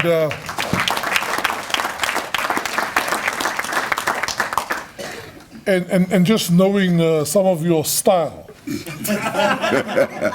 I know you won't lose the opportunity to do some retorts to Ibbo Mandaza. but I know it will be crisp. Thank you very much. Amandla, all power. Long live Comrade Moses Kotane, long live. Long live. Forward to socialism, forward. Forward. Down with capitalism, down. Down. Thank you very much, Professor Chris van Rensbeck. I haven't met you in a long time. I used to enjoy most of your lectures on international relations. I still hope that our government and our comrades in DICO and at the ANC International Relations still draws some experiences from you. Let me greet as well the Chair of Council of the University, the Principal of the University, Vice Chancellor, Professor Marwala, the academic staff, Dr. Linda, as well as Dr. Lolita. I must say that Dr. Lolita, I wish one day you could be recognized proper for your contribution to education in our country.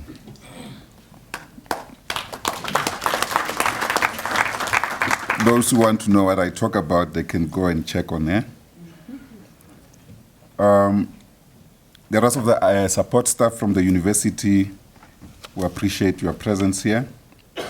The family of Moses Kotane, Comrade Joe Kotane, as well as Mpumi, and the rest of the family members who are here. Comrade Steve Mashia from the Moses Kotane Foundation. Of course, Comrade Joe is also the chair of the foundation. The leadership of the Communist Party, Comrade Chris Matlako, our second Deputy General Secretary, members of our Central Committee. I've seen a few. Dr. Alex Mashilu, who's our national spokesperson.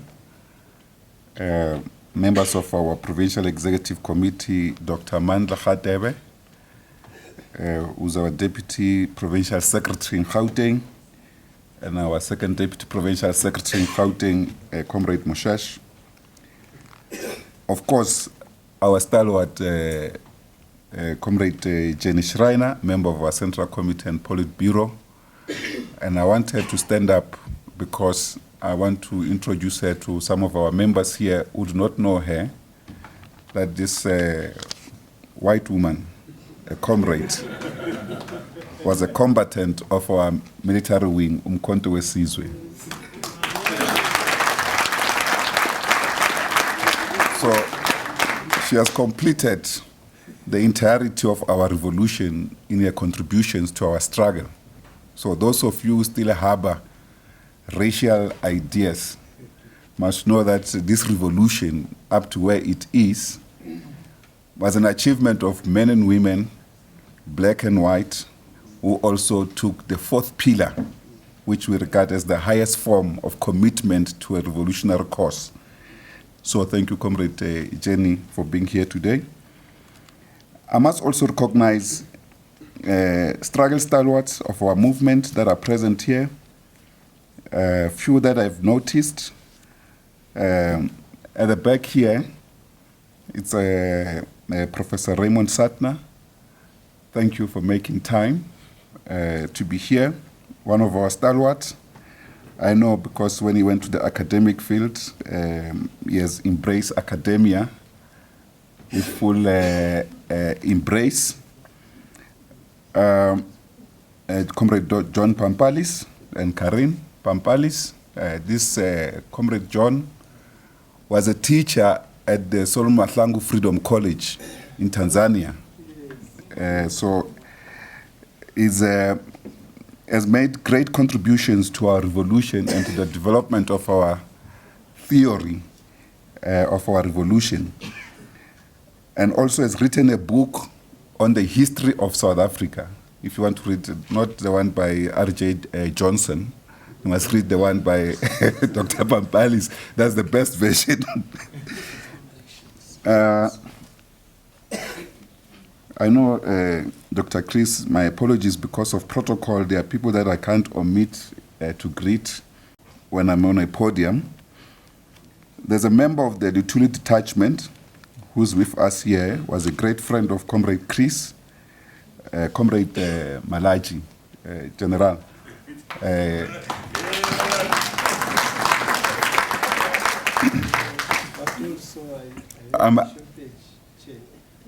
The name is not complete. Moses Kotane. Yes. It's my teacher.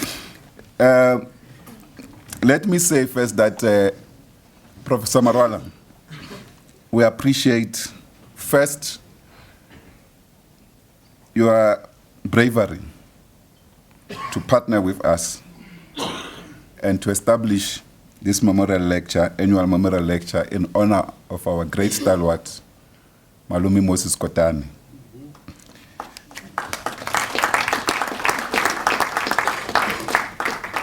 And of course, we appreciate that your commitment to many other revolutionaries to write biographies about many of our stalwarts, to also indicate that there's one that is already written on Malumi Kotane, not that we can't write others, by Brian Banton.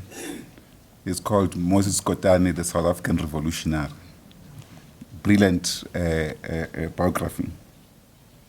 And I've just learned that Comrade Alex from Comrade Andrew Snell last night, that he just came into contact with a lot of documents of Moses Kotane at some antique bookshop here in Melville.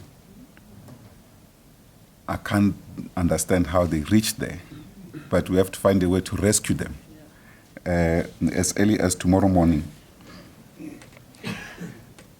I must also appreciate the role of the university in collaborating with us and the Moses Kotane Foundation for the work that we continue to do, and also for the work you continue to do for the development of the African continent, particularly putting South Africa onto the digital terrain.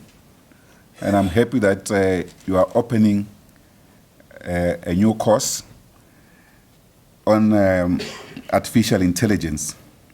I hope in the process of the development of this course, in pursuit of the fourth industrial revolutionary work that we have been doing, you will also have allow the university to lead, particularly in the development of what is commonly known today as the digital currency for the continent. I guess that given your leadership in this field, maybe the university may no longer need resources from the state if it leads in this terrain. I also hope that the African government can consider this question as a matter of urgency. I've heard that the United States actually, over the last couple of days, issued a guideline or guidelines on taxing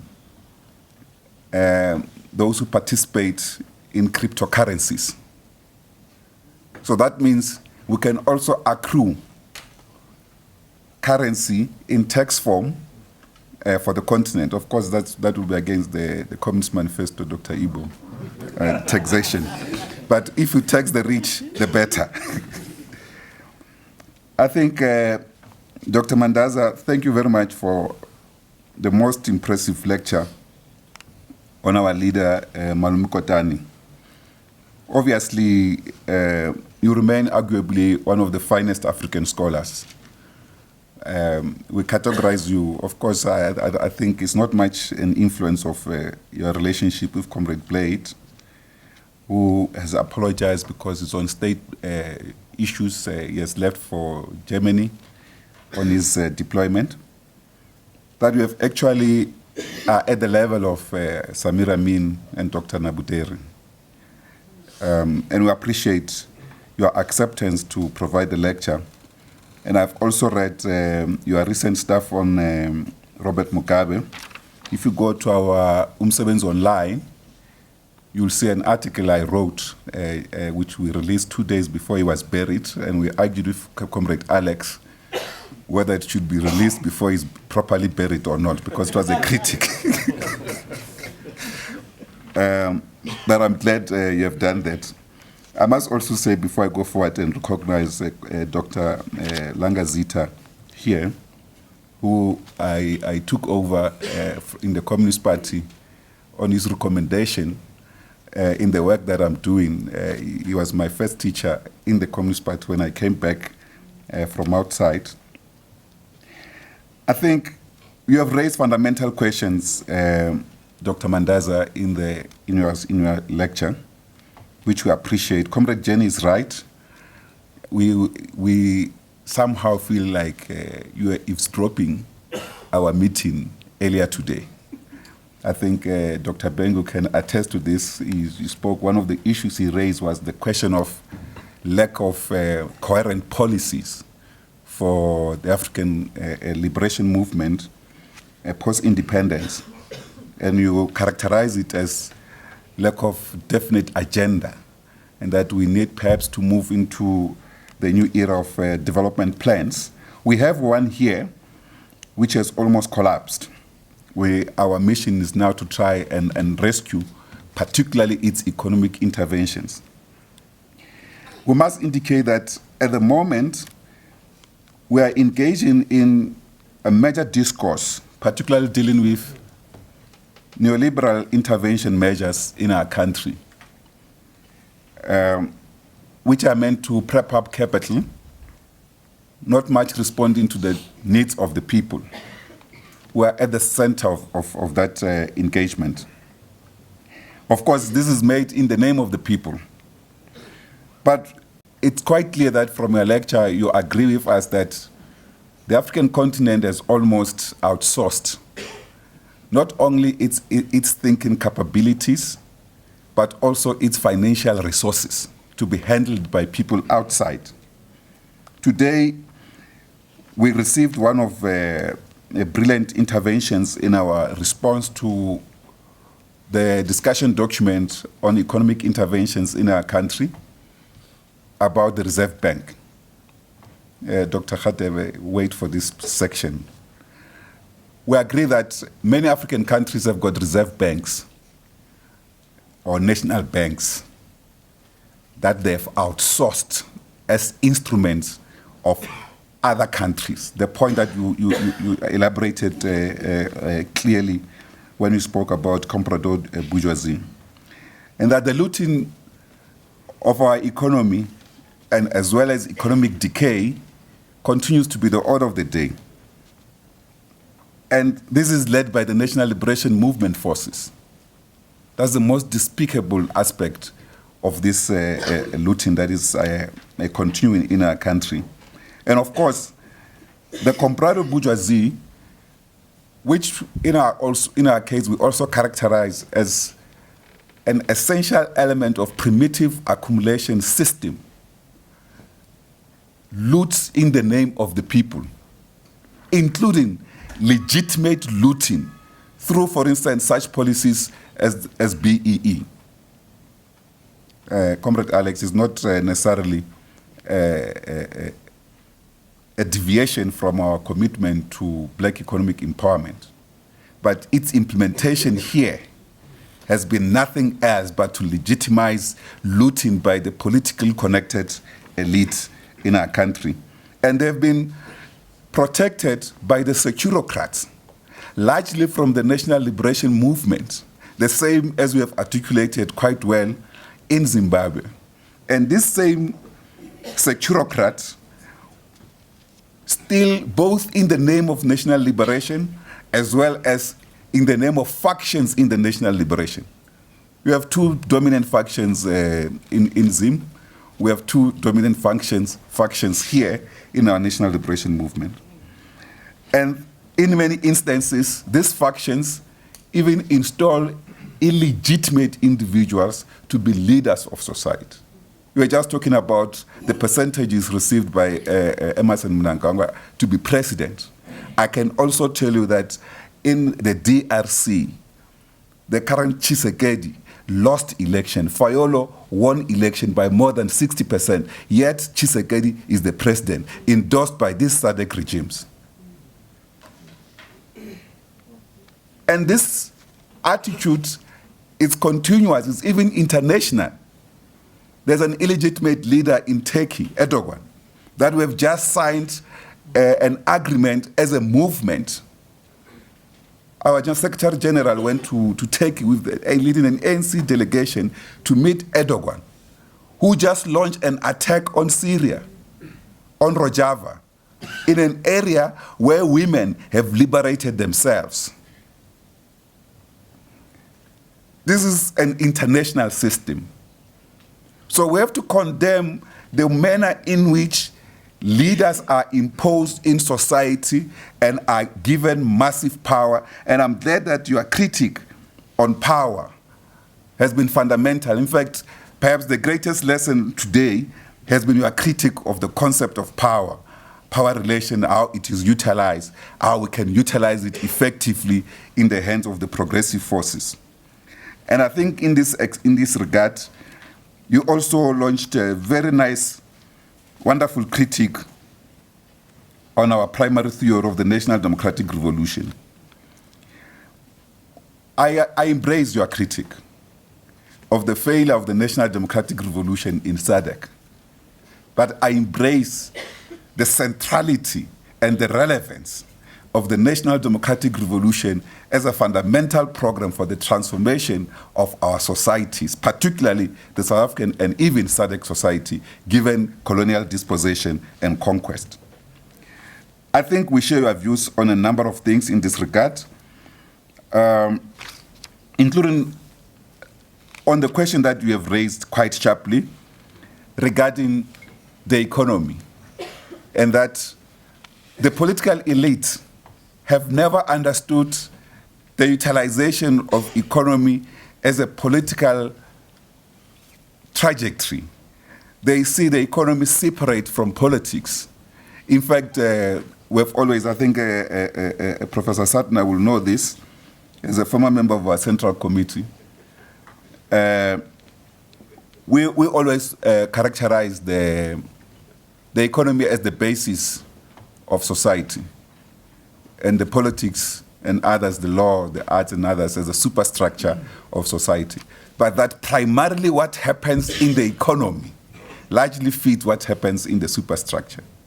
In our case, we have a situation where the political elite proclaim to be left or center-left even, but they embrace a right-wing economic agenda that actually will give us a right-wing economic policies. So there's no, we're not confused regarding that. And I think that's an issue that in our current debates, we're seeking to push our movement away from this posture.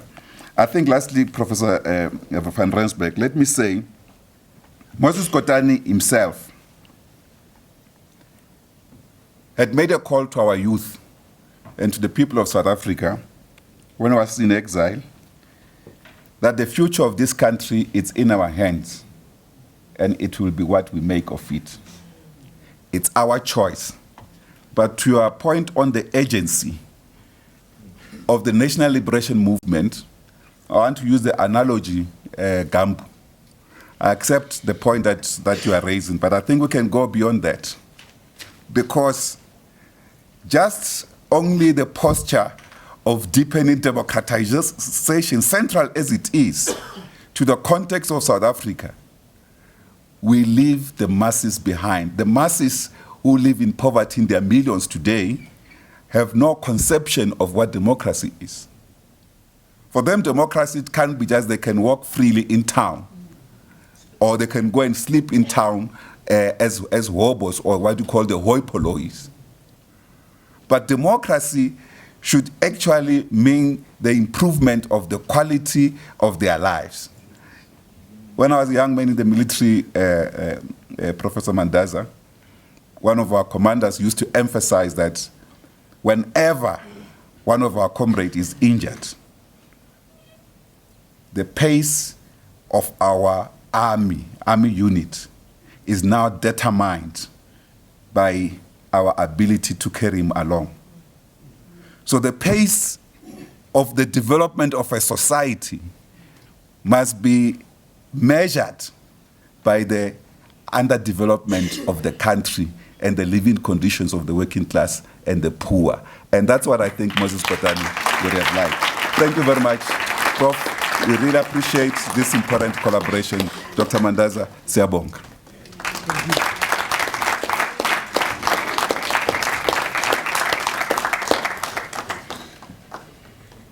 So that brings us to the end of our proceedings. Thank you to all, and in particular to Professor Ibbo Mandaza. Thank you to the Communist Party for choosing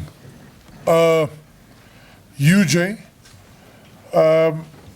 instead of our friends down the road. But we have no problems if we collaborate with them in future. We actually get along very well. I should say. Thanks to all the speakers, from the Vice Chancellor and his input. Ambassador, it was really great to also get a perspective almost, from the ground and from the foundation. To the first Deputy General Secretary, thanks for some really tough, engaging questions. To all of you for coming, but above all else, let me thank again our friend, comrade, co-conspirator, Dr. Ibbo Mandaza.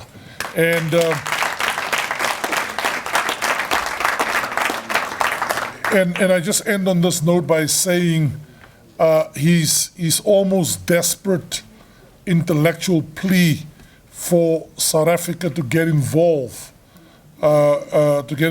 in Zimbabwe is one we really have to take up.